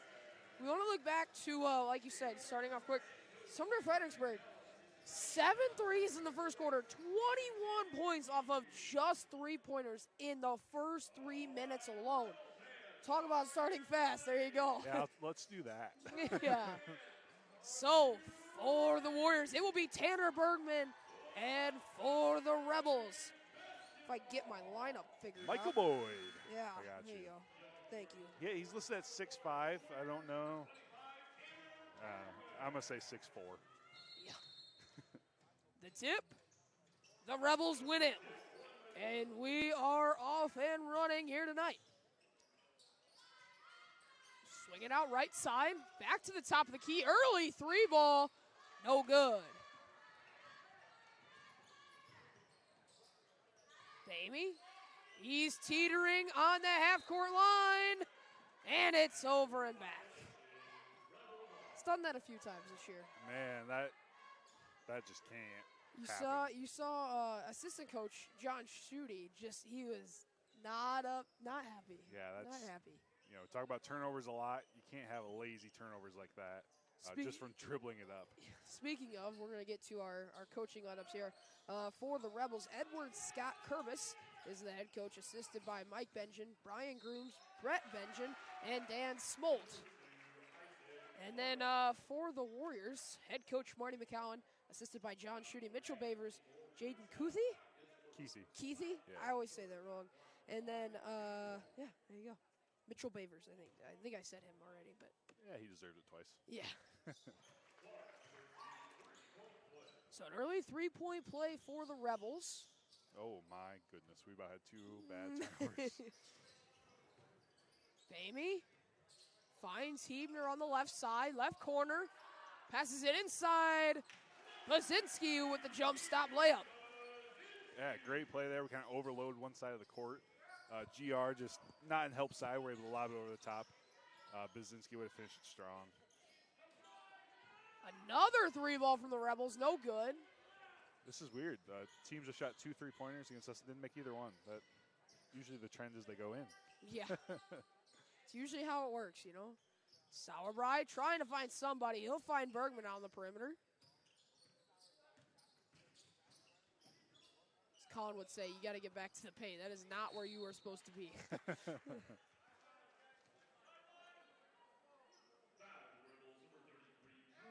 So an early foul for the Rebels. Yeah, one thing I'm noticing on that on-the-ball screen, that pick and roll kind of action, GR is deciding to double that. So if you're that post player setting the screen, you want to slip that early, head to the hoop. You should be kind of wide open. Baby! Behind the back, mid-range from the free throw line. It's good. In transition, the Rebels get a layup. They'll take the lead 5-4. 6:14 left to go here in the first. Amy will bring it up the floor.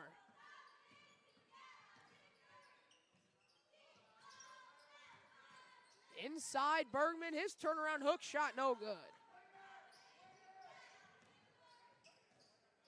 Clark. Left side, back to Clark. Top of the rimmer, he'll swing it over right side. Inside Boyd. Double, he fights through the double team for 2. Yeah, we had a great double team set up there. Just both guys kind of backed up a little bit and let him shoot the easy layup. Hebner finds Sauerbrei on the right side. Bergman, the nice shot fake outside to Hebner. Back to Sauerbrei.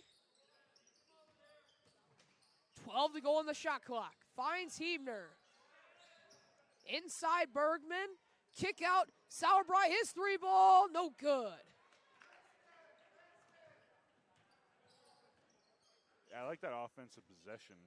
You know, 2 post touches, and then Bergman's able to find the open guy, Sauerbrei. Just unable to knock it down, but I love the offensive ball movement on that possession.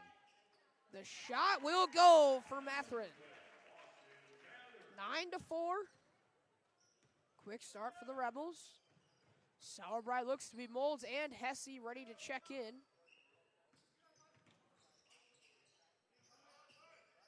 Sauerbrei working the top of the key. He'll drive left side. Tries to find some room, no good. Sauerbrei will poke it away. That was a great shot fake by Sauerbrei. That's one of those when you get the defender in the air, you want to go through the contact, right? You did the hard part by getting the guy to jump, but don't fade away and make it a tough shot. Go into the defender, you know, get that foul. Boyd's pass goes off the bottom of the backboard. Matherin tries to make a save, but it will go out of bounds. So now Sauerbrei and Bazinski will sub out. Molds and Hesse will sub in. Looks like we. What? Sorry. What's the holdup? I was just about. I was looking over at the scores table or the head table to see if we had some more subs, but I guess not. So Hesse will drive. His floater's good. Hey, just notice what he did there? Jump stopped under control. Look at that. Isn't basketball so easy? I know we're nearing Christmas. You're on Marty's nice list right now. It's like I played for him. Yeah. Bergman, the long arm, no good. Boyd underneath. Yeah, it's tough because Bergman got switched off to the smaller defender. Bamey kind of underneath against Boyd. That's a tough check out. Hebner finds Bergman. Short mid-range, no good. I feel like those are the toughest shots, you know? Yeah. They're like too far for a layup, but too close for like an actual mid-range jumper. Yeah, you get in that like no man's zone of do I bank it, do I not? Do I just go for, nothing but net, or do I try to use the glass? But a foul. 3 seconds. Oh. I thought I traveled before he caught it, but 3 seconds works for me. I heard the whistle, and I was like expecting foul. Another thing I'm noticing from GR, they're playing full no catch on Bamey. Won't even let him dribble it up. Hesse shot, no good. Off to Rebels, out of bounds. It'll stay with the Warriors. Hey, did you see what Hesse didn't do that time? Did not jump stop under control. Jump stop. By the way, you don't want to fight your own teammate on those rebounds. Yeah, you know? right. It's like I say, once the shot goes up, you don't know who's on what your team. Yep. You're on your own team at that point. You just go for it. Top of the key. Right side. Down low to Boyd. He's working on Molds. No good. Bergman tries to go for the rebound. Inside. The cutter. Hudson Clark, the two. What was that? I was moving this a little. Oh, jeez. Yeah, we're back to that. We're back to the moving the mic. Bamey will drive. He'll kick it out to Ebner. Ebner drives. Spin, turn around. His shot no good. Rebound, Boyd. Warriors down by 5. 2 minutes to go left in the first. 2 Rebels await on deck. Nice pass there. Boyd gets it to go. Yeah, that's just too deep. You can't let him catch it that close to the rim. It's going to be 2 points every single time. He just, you're good. He just flashed from one block to the other. You just got to step in front of that cut. Dish from Clark. Boyd will finish it off. Molds to drive. Greasy awaits on deck for the Warriors. I imagine he's going to sub in for Bergman. Hesse finds Molds. Thought about the mid-range inside. Hesse, a nice pass from the freshman. Yeah, he threw it into a window that I wasn't sure was there. I saw you just jump back. You were like, whoa. Yeah, how did that get through? That's one of those pass and cut motions that we were talking about earlier. You know, Hesse passes, cuts, was able to find his way kind of under the hoop. Hesse.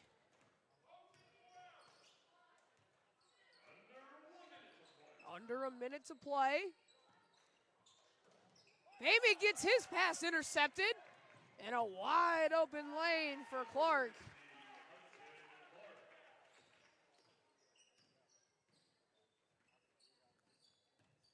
Seconds to go. Warriors down by 7.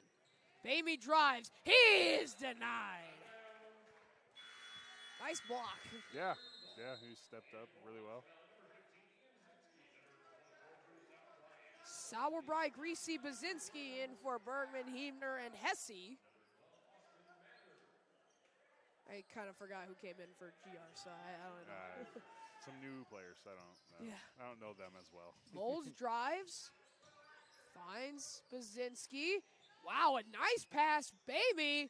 His 3 no good. Something to look at here is the passes for Wapsie have really been on it this first quarter. Yeah, we've been able to kind of fit them into some tight spots. Fit through windows that honestly shouldn't be there. Yeah.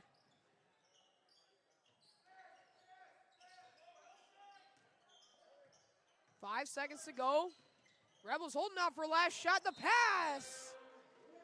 That was a hard pass. That was a 99-mile-an-hour fastball. No one Ryan, bro. I don't know anybody in the gym that would be able to catch it. Molds a second to go. It wasn't even good if it went. So at the end of the first quarter, the Warriors down by 7. We will be right back after this message from the IHSAA.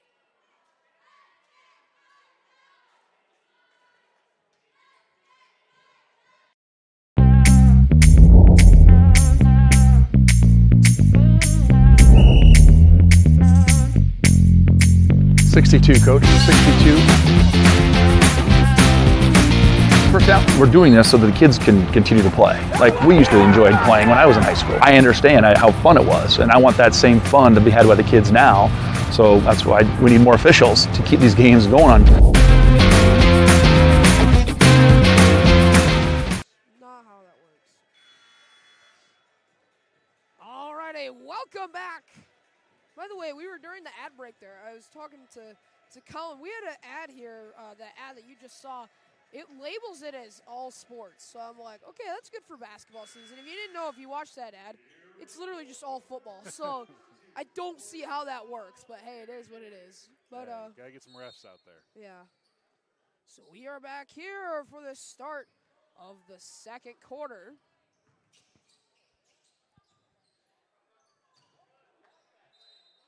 A little bit of a conflicted pass, you know? Yeah, just kind of threw it up. He was there, just kind of a loft zone. Luckily, we were able to get it back. Looked like a few of Drew Locke's passes last night. Yeah, if you didn't know, Riker and I are both Seahawks fans, so don't worry. We will be talking about how we beat the Eagles, all right? Another one. Hey, it's the one time we get a good win, all right? Let me have it. The one time. How many Super Bowls do you have? Like 2? One. One. Should be 2. Should be 2. Maybe he loses it as he drives. Finds Siebner. 3 ball, no good. Both teams not on the mark from behind the arc. So the Warriors still down by 7.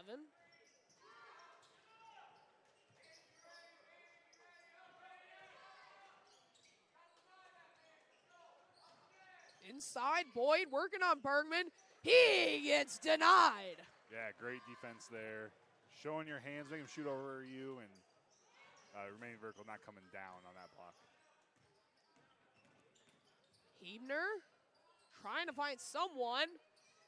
He'll kick out Bergman. The 3 ball, the big man.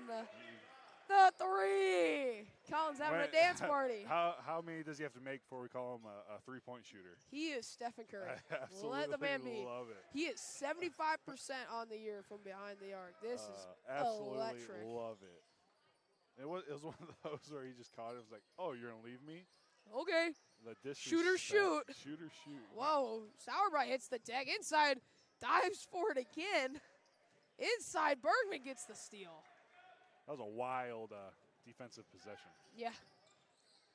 Bamey. He'll kick out. Find Baczynski. He is fouled. Just a quick note. Looks like they gave Bergman a 2 on that. Now I'm sad. What? Now I'm sad. No, that is not how that works. Now I'm just sad. No, yeah, I get it. There is no way. I need to get this in replay. We got to find this. Please tell me we have a replay. No, we don't. Oh. Yeah, must have that big toe on the line. Jeez, size 15 shoe. Jeez That'll do it. That'll do her. Jeez Louise, Bergman. It's all your fault, Colin. Yep. Big feet. What can we say? But hey, great. Nothing will make a coach more mad than giving up an offensive rebound on a free throw. You line up in position. All you have to do is step up, and Sauerbrei able to sneak his way in there to force the jump ball. So now Warriors playing a little bit of their own press. Call this a 2-1-2 or a 2-2-1. Yeah. Looks like man. I can do that today. There you go. A little show me press there. Yeah, Rebels break it pretty easily. Now the Warriors going a little bit of some zone. And he's fouled.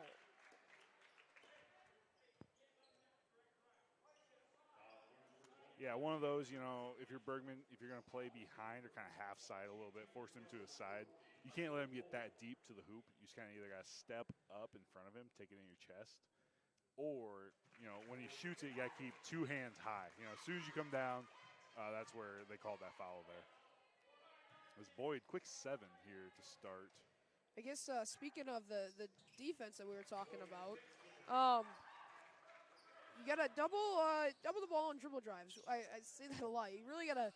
A lot of teams when you get those dribble drives towards the basket, a lot of them just all crash. Yeah. That's when that help side becomes big. Cheap foul there. Hudson Clark for GR. He was playing really, really great defense. As soon as he went to reach, Bamey read that and just kind of dribbled into that reach, which is where you pick up that foul. Really heads-up play by Bamey, as that's Clark's second foul here early. Bamey, only a sophomore. He will get it to Sauerbrei, who will give it back to Bamey. I feel like every time he gets close to that logo, I start panicking. He loves the logo. just got to shoot from there. Bazinski lofts up a 3. Just got to go full Caitlin Clark mode, you know? Our logo's a little further, though, so I don't know. I don't know. She was pulling up from like the MediaComp logo and Carver's, so say that's pretty good. Yeah, it's out there. Tips looks to be off Sauerbrei. We'll stay with the Rebels. Bazinski is shocked. Yeah, that was close. I couldn't tell. I think Sauerbrei tipped it, but you know, Yeah. well, for the good of the team, I will say that it was not tipped by Sauerbrei. Yeah, that's ours. It is ours. Moving screen. Great acting job by Bazinski. Get him the spot in the musical. Castless coming out tomorrow for that. Oh, what is the musical? The Addams Family. Oh, that's a good one. Da-da-da-da. Did you audition? Yeah, I auditioned last Thursday. For what? Or just for anything? Uncle Fester. Oh, good luck. I know. Hopefully Mrs. Fife is watching. That'd be hilarious. Brownie points? Yeah, I hope. That's not a moving screen. They get Bazinski for the moving screen. I don't know why. He was just standing there. The GR guy runs into him, and we get the moving screen. Well, I'm so confused. I don't like that. I don't like it. I'll just be honest. Don't like it. Colin is just like, I don't like it. I don't care what you say. I don't like it. Warriors consistently have been down by 7 pretty much the entire quarter. 4.5 left to go here in this first half. And Bergman, another block. Yeah, much better defense there by Bergman, keeping those hands high, making Boyd shoot over the top, and he really can't. I mean, Bergman's really had his way with, or God, I completely butchered that sentence. Let me start over. Bergman has met his match down low with Boyd. He's really held his own. Yeah, it's a fun battle to kind of watch. As Molds Boyd goes gets one flying. back. See, with Molds, he's got so much athleticism. He can jump forever. He just looks like a younger version of Gunnar Meyer. Yeah, that's a great comparison. Look at that. Put me on ESPN. I got all the basketball comps.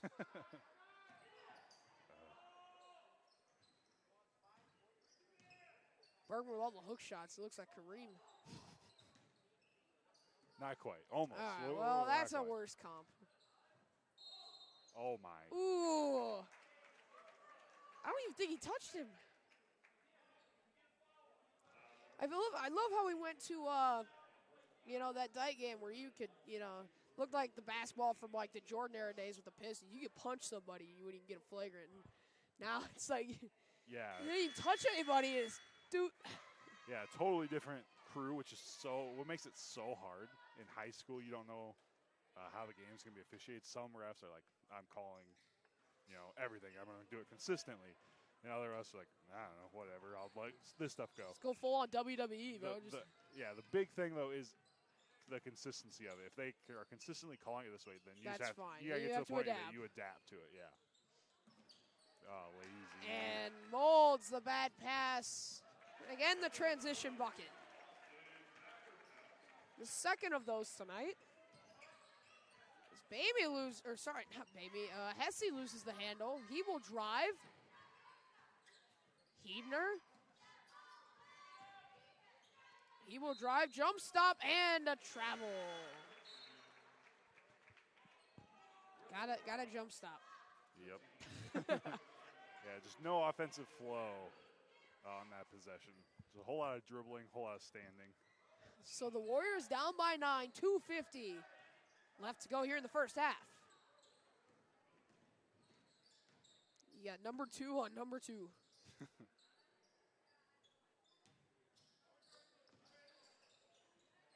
A nice offensive.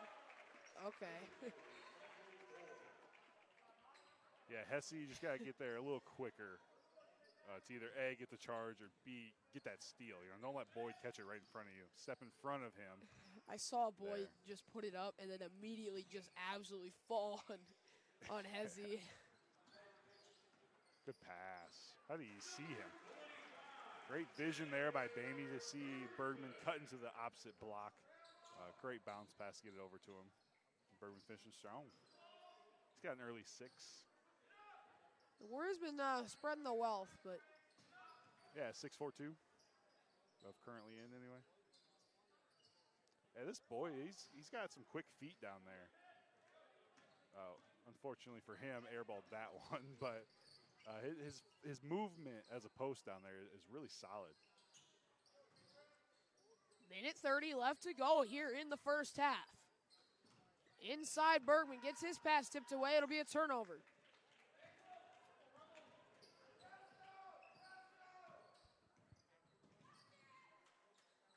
Spin, turnaround shot, no good. Ah, that was close. Yeah, Bergman's like, nope, this is my rebound. I am the big man. Give me my rebounds. He called dibs and he took it. Took it away from Evener. And again, we start panicking when we see Baby get close to that half-court line. And Molds, the long three is good. Cuts the lead to 6 with under a minute to go. Yeah, I'd love for that to get his stroke going on this season. Coming in tonight, he was only 15% from three.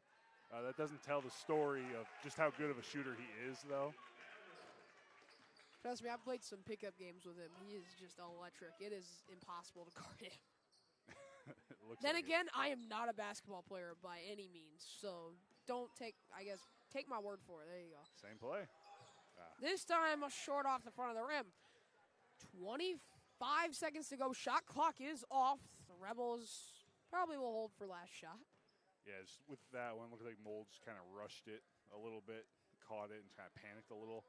I'd like to see him catch that, settle his feet and take that good shot like he did the previous possession. So under 10 to go.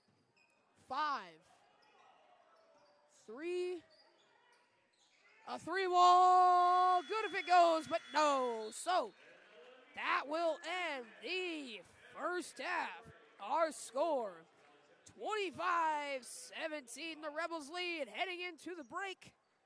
Colin, what'd you like? Again, a really, really good defensive effort from the Warriors, only limiting the opposing GR Rebels to 25, which you'll take that, defensively. Just kind of the same thing that we've been running into all year is just offensively our inability to kind of put the basketball into the hoop, which is kind of important in this sport as we only have 17 heading to the break. But defensively, it looked really, really good. And it's a lot of their points, again, are in transition off of lazy turnovers, a couple of offensive rebounds. But overall, I feel like it was a strong half. All righty, so we will take a quick break, and we will be right back with our halftime report presented by Little Wapsie Communications right after this.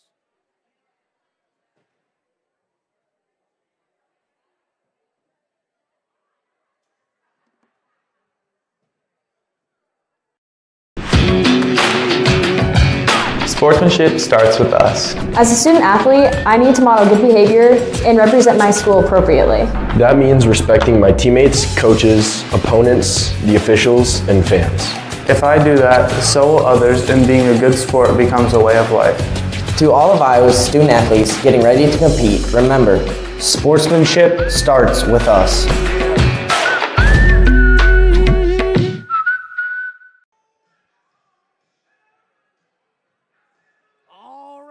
Welcome back from the halftime break.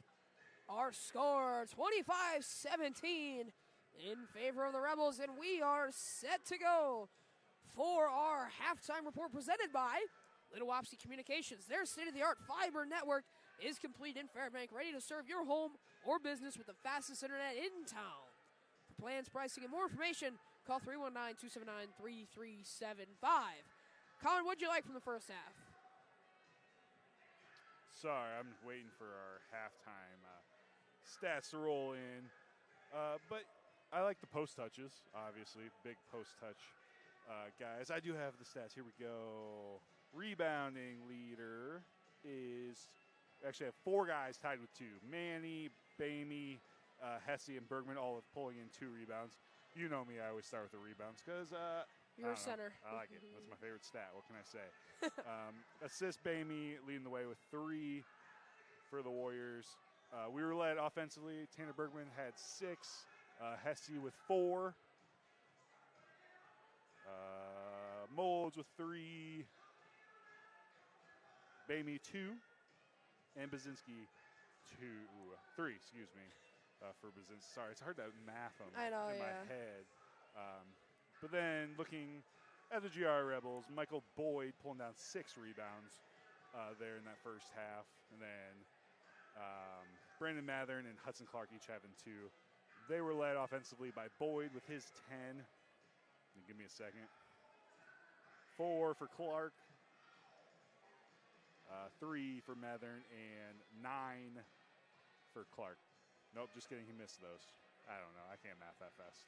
But they're led by Boyd with 10 down low. And he's kind of impressed me down low in that block there in that first half. He's got really, really good feet, really quick feet. He plays really well for that 6'4" frame. And with GR, I believe they were a semifinalist football team. Yep. I believe this year. So he looks like he'd probably be a really good offensive lineman. If I were to guess, I don't know if he played. I'm assuming. I have no idea. I have no idea, but so you can tell, if you are an 8-man semifinalist, you probably got some athletes and We don't talk about 8-man here. a couple of athletes here for GR. Hey, but no way, I can't say that. Never mind. Ask me off air. I'll finish that sentence. Okay. So for the Warriors, you're down by 8 heading into the break. Coming out of the break, what would you like to see them to kind of try to get this lead back? Man, I would like to see a score. Right now, 17 and a half, only averaging 8.5 per quarter in that first half. You're gonna have to do more than that. I'd like to see an offensive explosion.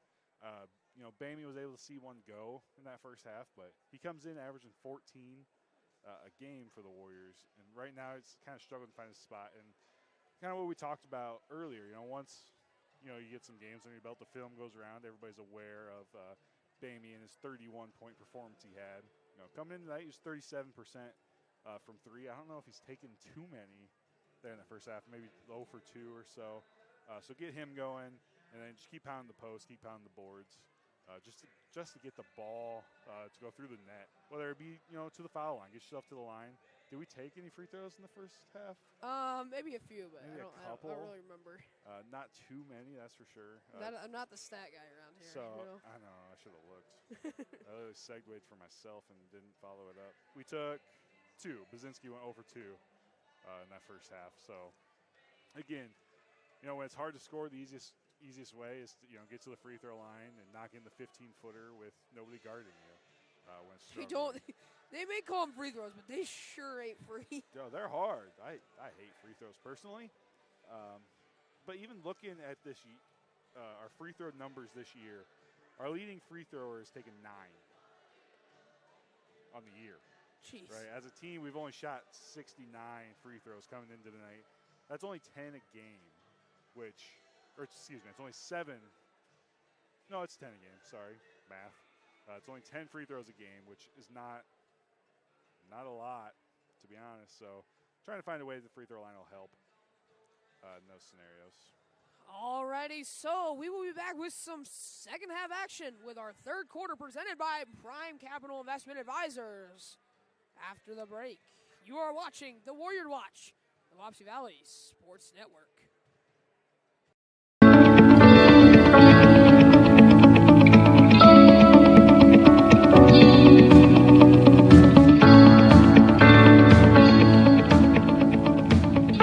We've got a phenomenal staff, and they're very committed to not just our 360 some schools, but the 70,000 male athletes that we provide programs for. That's what we try to keep in focus as much as possible, and that keeps us going. That's the fuel that kind of makes that train run. Been with the Athletic Association 22 years. Currently one of the assistant directors under Mr. Keating, and serve in the capacity working with our student outreach services, and also am the bowling administrator, former golf administrator, and then work with our corporate sponsors and advertisers with regard to association publications, website. So currently I'm the administrator for football, swimming, and track and field. As part of that, it's helping schools and officials with rules interpretations, organizing the state events at our different venues, communicating with officials, hiring officials, and assigning officials for the postseason competition. I'm the director of officials, and then I'm also the sport administrator for wrestling and golf. I help manage all the officials in the state of Iowa, make sure they're fully registered and have all their stuff completed prior to the season's beginning and the postseason. Right now I oversee the administrative sports of basketball and soccer. So assistant director here at State Association. I'm a sports administrator for cross country, tennis, and baseball. I do our student advisory group, and I'm one of the 3 directors that helps with eligibility. I am an administrative assistant here at the Iowa High School Athletic Association. I help out with the enrollment and beds and participation survey and the co-op sharing agreements for schools. My position's evolved because our communication method has switched completely online from a print or driven organization that had its own print shop to now ADs online, supers online, fans online, parents online, students online. Everybody wants to see everything, so our website became our priority. Social media exploded because it had to. We've had to digitize our operations, and so as communications director, that means coming up with a lot of new things and new ways to do things. Internal employee type things, benefits, payrolls, things like that. I do the internal financial statements. I assist in the accounting department, so I assist Jess as the director of finance. So I deal with all our accounts receivables and our accounts payables, and I am also assisting her with the online ticketing program, Hometown Ticketing. I specialize kind of in the student leadership realm and help Chad with some of his workshops and registration behind the scenes. I line up meals at tournaments, hotel rooms, that kind of thing for our board. I'm just kind of the one that learns a little bit of everything and helps wherever I can. I do all the design work and then of course print the programs and anything else that needs printed. I think my primary roles are vision. You know, where do we want to go? What do we want to be to our schools and our young people? Also, be the public face of the athletic association, be the connection between this office and the general public. I think people often have a misconception of how many people are in this building. I mean, even people in Boone don't understand, no, there's only 14 of us. Well, sorry to cut your just extraordinary ad from the IHSAA, but hey, we're back with some second half basketball presented by Prime Capital Investment Advisors. Ashley Jones and Joe Harris with Prime Capital Investment Advisors. From opening your first Roth IRA to drawing your hard-earned money in retirement, the team at Prime Capital Investment Advisors has all the tools to accommodate. They are independent fee-based fiduciaries and put honesty and transparency above all else. Best of all, they bleed black and gold. Mention this ad to get a complimentary second opinion meeting. Jeez. Call Ashley at 319-269-7143. And as always, go Warriors. So, we are here for the third quarter. Get the scoreboard updated quick. That ball will go out of bounds. It will stay with the Warriors. Baby to take the inbound from the baseline.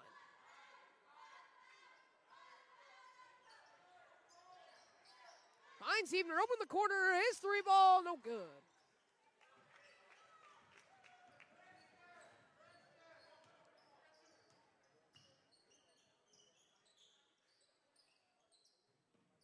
Left side. Nice pass over to the right. Boyd.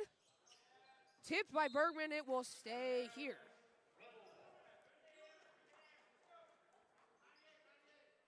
Kind of a quiet night here in the gym. You notice that? Yeah, not very loud. Well, also it's very low scoring, so you're not really going to get people going when it's 25-17. Sounds like a WNBA game. No, more or less sounds like if Iowa was actually decent kind of game. Boyd, the mid-range, no good. Hebner will foul and one. By the way, if you didn't know what I meant by Iowa, I meant Iowa football, not Iowa basketball. Iowa basketball is insane. Yeah, both. Women's. Both play really, really fast. Women's, not men's. No. They both of them play really, really fast, put up a lot of points. Usually the men can't stop the other team from also putting up a lot of points. That is the same for the women. Don't even. Well, yeah, but we usually win. Yeah, well, the women usually win. The men usually lose, but it's both the same issues. Yeah, last defensive possession, though, we did a really, really good job. That entire defensive possession as Briggs just dribbling too long. 5-second. Can we talk about it? The Oh. ref gave a 5-second violation. And then Marty was like, Briggs, 5 seconds. Briggs is like, I know. Gotta love Marty. Top of the key.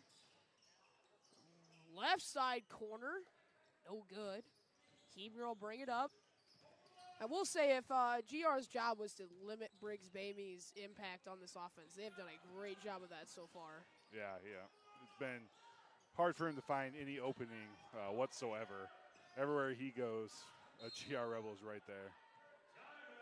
As Coach McCowan calls timeout. One of those where he called a play about 5 times, and everybody that got the ball refused to run the play. So one of those that is timeout. Come here.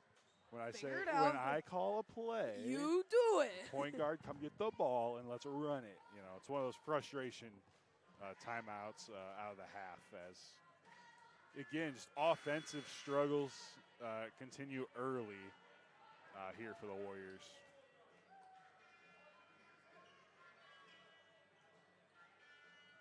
Yeah, one of those timeouts where Coach McCown ends it with, run it right. Do it right. Bamey again to take the inbound. Bamey's got to get it off Hebner. His 3-ball. Again, no good.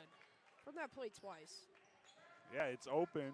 They're leaving the corner open. Just got to make the shot. Yeah, and you just got to knock it down. A hard foul. Clark hits the deck.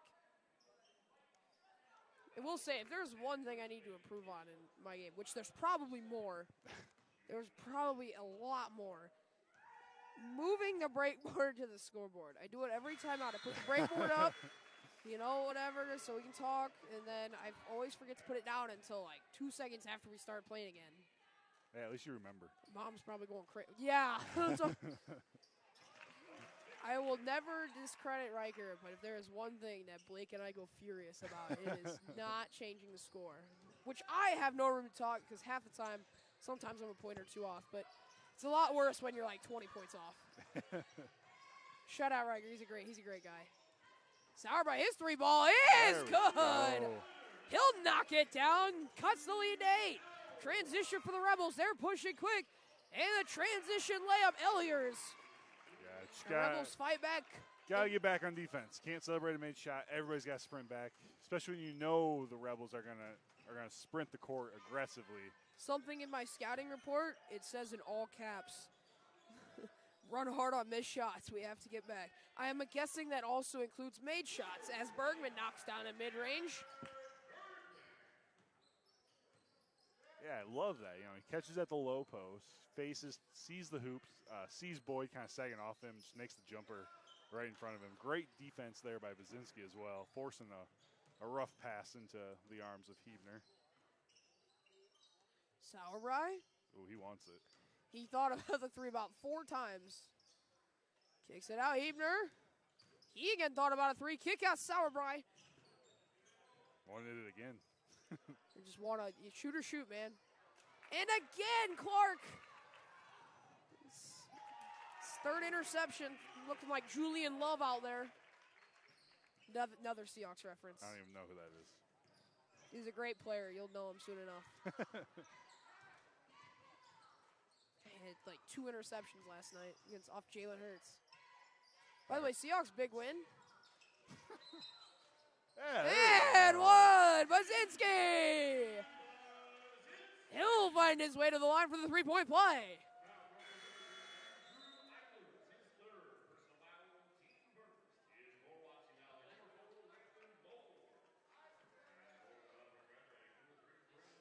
Yeah, but I guess when we have a little bit of a break, yeah.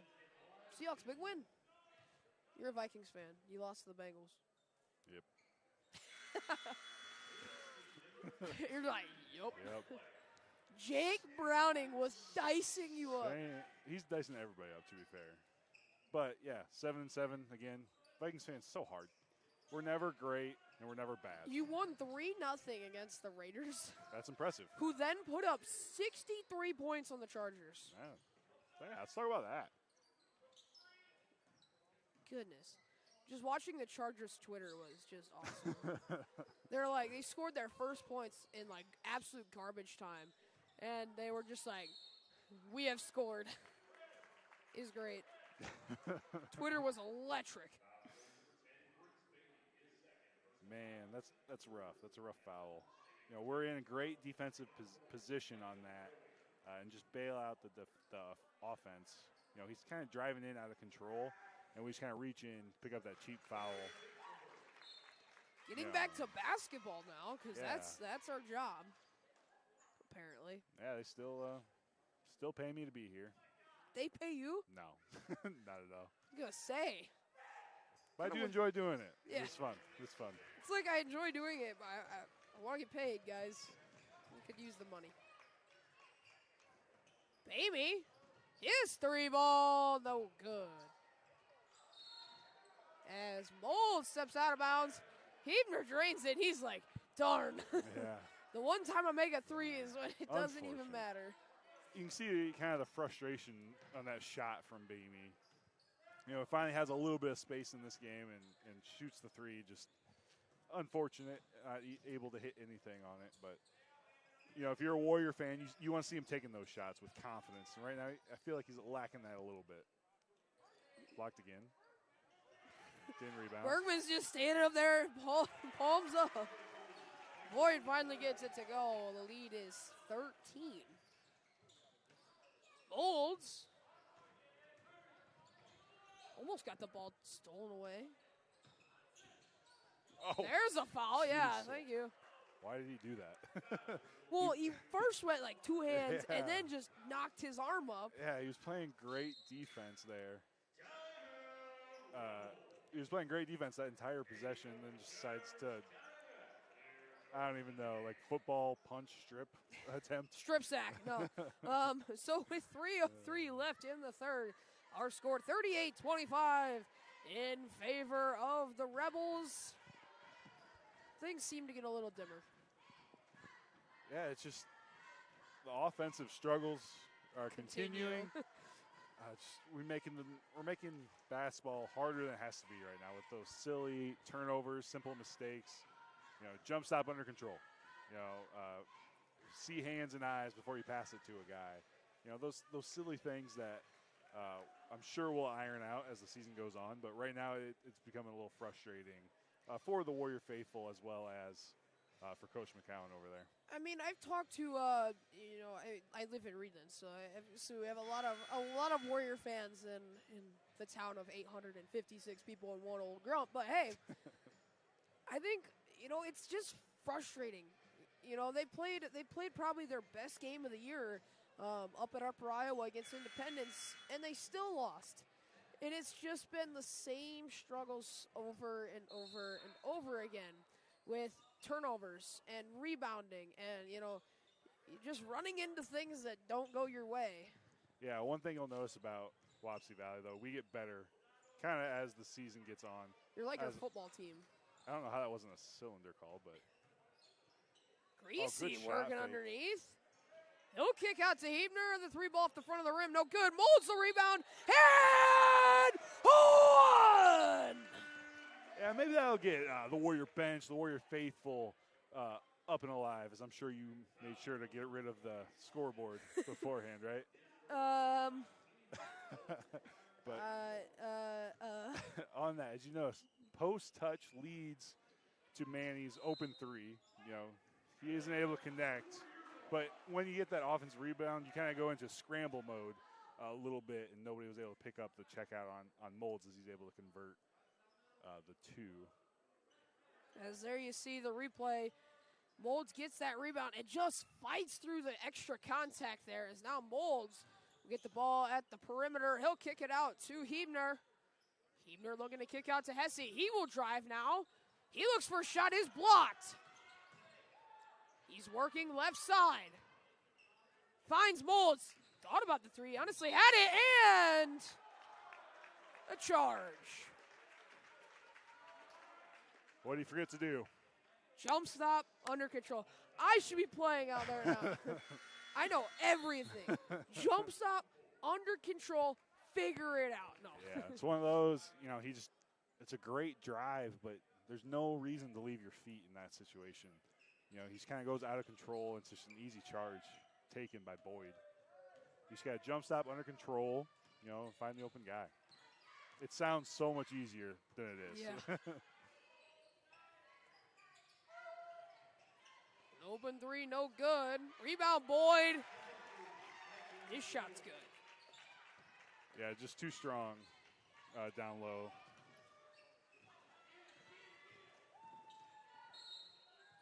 Thank you, ref. I appreciate that. We will very gladly take that with open arms. You know? Because, to be honest, looked like we were kind of getting a little out of control ourselves. You know, we see that press come and we just kind of panic a little bit. Yeah, and there's no need to. Something that has really riddled the Warrior offense so far this year is just that press coverage. Molds, the athleticism. He'll get the bucket to go. I am having a lot of voice cracks tonight. Jeez Louise. Yeah, it's that time of the year. We'll just blame that. You're sick or something. I am definitely not sick, but hey, I'll take the getaway.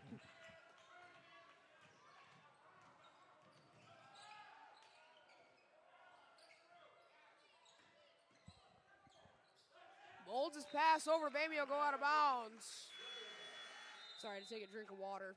My great Dasani Water, official sponsor of the Iowa Hawkeyes. Go Hawks. Yeah, but they're not sponsoring me, so whatever.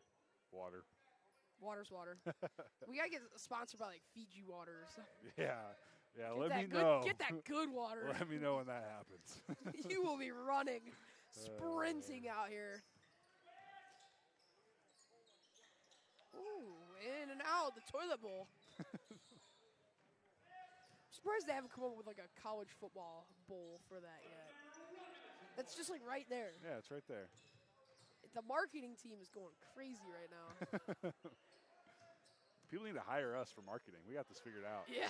Great pass by Bamey, leading to the easy bucket by Bergman. He's got 10 here tonight. He's played really, really well. That's the thing with Bamey, you know, his shot isn't falling again tonight, but, you know, his passes are still leaving an impact on this game as that rebound goes off the face of Bergman. It's Bergman in the face. He was just like, oh, it's right here. He earned that rebound, that's for sure. Yeah. Doesn't have Hebner fighting him for it. Hesse finds Bamey. 15 seconds to go. Shot clock is off. Molds. Bergman. Almost three-point range. No good. Rebound Mazinski. He'll put it up. 8 to go. His shot's no good. Don't foul here. Up top, three-point ball. No good. No good. So, that will be the third quarter. We will head to the fourth quarter.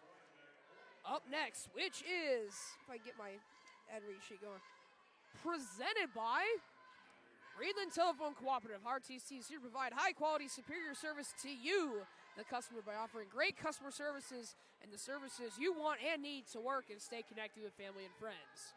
Reach out to them at 319-279-3375 or email manager@reedlandteleco.com. That is manager@reedlandteleco.com.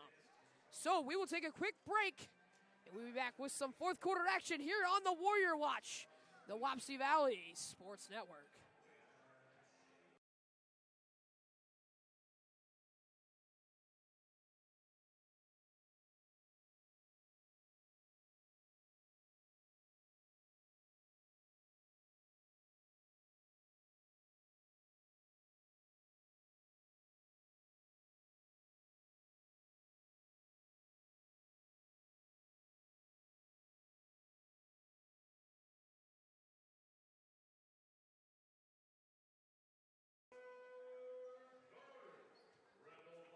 All righty, welcome back. The Rebels will get the ball to start the fourth quarter.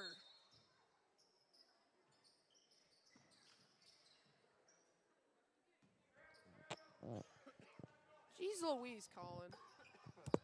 Your mic is breaking over there. Stop breaking our mics. Those are expensive, Colin. I'm sorry. I had a cough. I didn't want to do it directly into your ear. My bad. I'm good now. I'm good. I never have to cough until we unmute. Just how it works, you know. By the way, I'm okay with it. I'd rather you attempt breaking our equipment than coughing in my ear. If you didn't know, even though we are talking to you guys, I guess, we can also hear ourselves and we are talking to each other.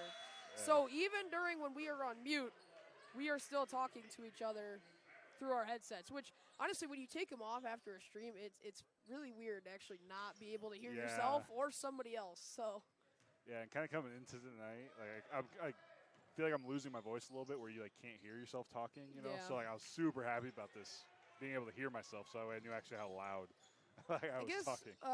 Speaking of, you know, you do it for like 4 hours. I do it for 2. You didn't know, Riker and I switch most of the time, except for last week. Then I did both games last week, but that's fair.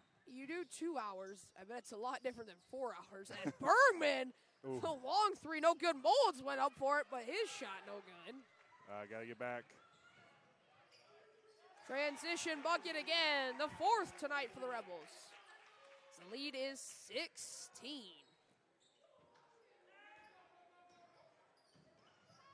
Hebner, his shot from the corner is good. One of the toughest buckets in basketball. Yeah, that floater, it's so hard. I ain't got that finesse. As nice travel, well, that sounded mean. I was going to say it was nice defense by Damie to force the travel as he's kind of like hard crashed on his defender, made Clark drag that pivot foot. So Sauerbrei subs in. Mold will sub out.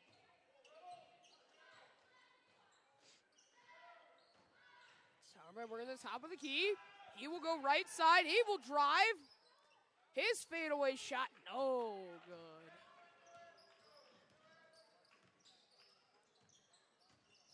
Amy gets caught. Clark drives. His shot, no good. Oh, jeez. Oh, brother. Take a charge and get big man Bergman tripping on you. We got bodies flying. Bergman's a little limpy, but he's fine. He's a Bergman. Yeah, he's fine. Now, if it was you out there, probably break a bone. I would need some help getting up, that's for sure. Got to get that life alert, you know. Help. Help. I can't get up. It's like that? me after doing like squat day or like lifting. You're just done. Your legs cannot take your body weight anymore. Just another lazy turnover by the Warriors, just dribbling out of bounds. Rough. It's kind of been the story of the season so far. Frustrating mistakes. Yeah, just those simple mistakes kind of showing up again and again.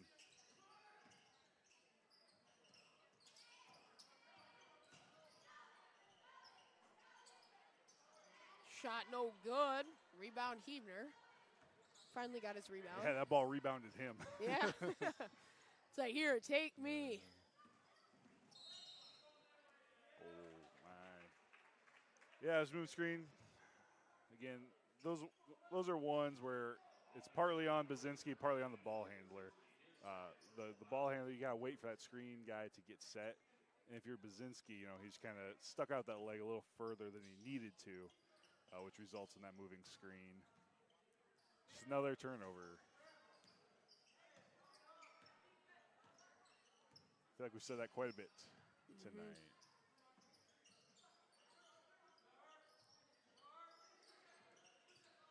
Top of the key, Clark. Block, Sauerbrei. Yeah, way to remain vertical on that. Just jump straight up, forcing him to shoot it over, and Sauerbrei says no.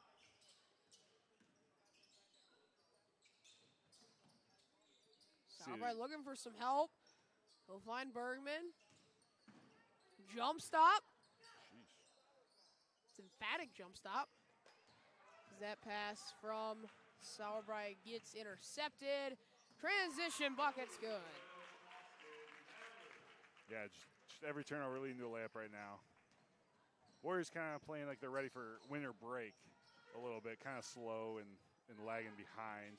like to see someone kind of put a spark into our team a little bit. I feel like every spark that we've had, come our way has just been extinguished by like gallons and gallons of water. Pretty much. Yeah, another turnover. Just right now, it's just lazy. We're lazy with the ball. As you kind of look at the guys out there, everybody just head down. You got to play with energy. Find someone that's going to give you a spark. Who wants to play right now? It's kind of what Coach Callen is looking for. Who's going to play hard from whistle to whistle?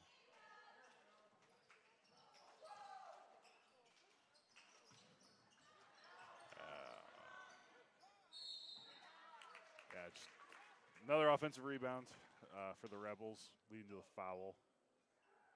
It'll send Hudson Clark to the line. Just kind of the same thing, kind of over and over a little bit. Hudson Clark coming in like 50% from the line. He's only shot 6, though. So he's 3 of 6. 3 of 6. So, hey, shout out Miss Parker. The fractions coming in clutch right now. Miss Parker told me today, she's like, you guys shout me out tonight on the stream? Yes, Miss Parker, I did. You're welcome. I better get a free day in math tomorrow. I say now in class tomorrow, you got to make sure if she heard it or not. I'm not doing anything in class tomorrow. Let it be known. Baby, his long 3 no good. That one almost hit the rafters. That's so much arc. Yeah. I wonder if that's ever happened. It shoots so much arc, it just goes off the rafters. I've seen it from like full court shots. Well, yeah, but that's almost a given. I don't know about like a normal one. That'd be intense. It is possible here. We kind of have a lower We have a very ceiling. low ceiling, Yeah. so you get like a guy like Draymond and just shoots it like 20 feet in the air. You got yourself a rafter ball. Maybe shot in and out. Yeah, Hesse there. It was in and out. We just can't get a shot to go. That was all the way in before I was like, just kidding. By the way, I have noticed two things actually. One, if you look down at the scores table, you see that little square, kind of tile there. I didn't know what that was. I was wondering where this was going. Turns out it's like something for like your shoes. Yeah, it makes them sticky. That's how you get all the squeaks. Yeah, that way you don't fall on your face. Yeah. And then secondly, here's the more actual serious thing. Now as the Warrior bench seems to get ready to check in, the Warriors so far this year it's been the same like 7 guys. Same 7-8 guys that rotate all the time. And the rest of that entire bench just doesn't get a whole lot of minutes to kind of rotate in. What do you think's the thought process there? Well, right now, I'll just be honest with you. The 7-8 or 8-man rotation right now, just playing not good basketball. A lot of guys look like they honestly just don't want to be here. Now do they? No, but like the way that they're playing has been very timid, very lazy, very tired. So if you're Coach McCown, empty the bench here, see what these guys are going to give you, kind of moving forward, and you never know. This could be the spark that we need, kind of moving forward into our winter break. By the way, I know Tanner Curley doesn't want to hear this. He just sent me a text. He said, Gage Brandt did it in a varsity game here at Wapsie Valley. Oh. Well, sorry, Tanner. You're getting a shout-out. Tanner, if you give me the year it was from, that'd be nice. I don't know who Gage Brandt is. I have no idea who that is either, but hey. But shout out to you for doing that. Yeah. It's not the greatest shout out you'll ever get, but. Hey, it is what it is. That's funny. I wonder if it went in. If it went in, totally worth it. I would imagine not. That sounds like something I would do if I played basketball. Be one of those guys that just has that one highlight in my life. As another transition layup, and it's good. So the Rebels crossed the 50-point mark. Well, they already were, but yes. 51 plus 2 is 53. There you go. Tanner says about 7-8 years ago. So if we do the math, shout out Miss Parker, 2015, 2016-ish. Sure. Soon will be 2016, 2017 in about 10 days. We're going to have to find your winter break homework is to find that clip. Yes. That's what we're going to lead into. If you can find that clip, send it to either me or Blake, and we will put it on the stream for when we get back from winter break. Yeah, that'll be our winter break highlights. Yeah. Gage Brant hitting a rafter shot. Under a minute to go left in the game. The score 53-33. Rebels up by 20. A nice cross-court pass. Up to the top of the key. If you didn't know, all Warriors bench players in now. Caleb Schneider, Gage, it's not Gage. Gabe Mathias, Weston Shares, Aiden Oldfather, and Brody Bance. Not Brody. Oh my goodness gracious. I'm upset. But you were right. It is Brody Pants. It is? Yeah. That's Brody. Oh, I was thinking of Braden. We have Braden Vance over there. Sorry, Braden. Sorry, Brody. 10 seconds left to go here in the game. Rebels just passing around. That will most likely do it. So, our final score here tonight. The Rebels pick up a big win and improve their record as the Warriors will drop to their 7th straight loss on the year. The final score tonight, 53-33.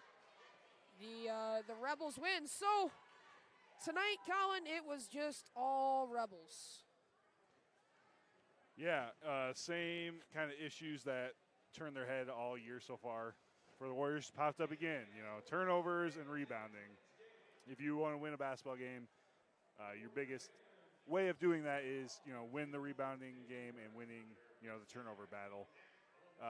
And kind of moving forward, big 2 weeks of practice coming up for this Warrior team to really kind of show the progress. As you said last week, this is where boys become men.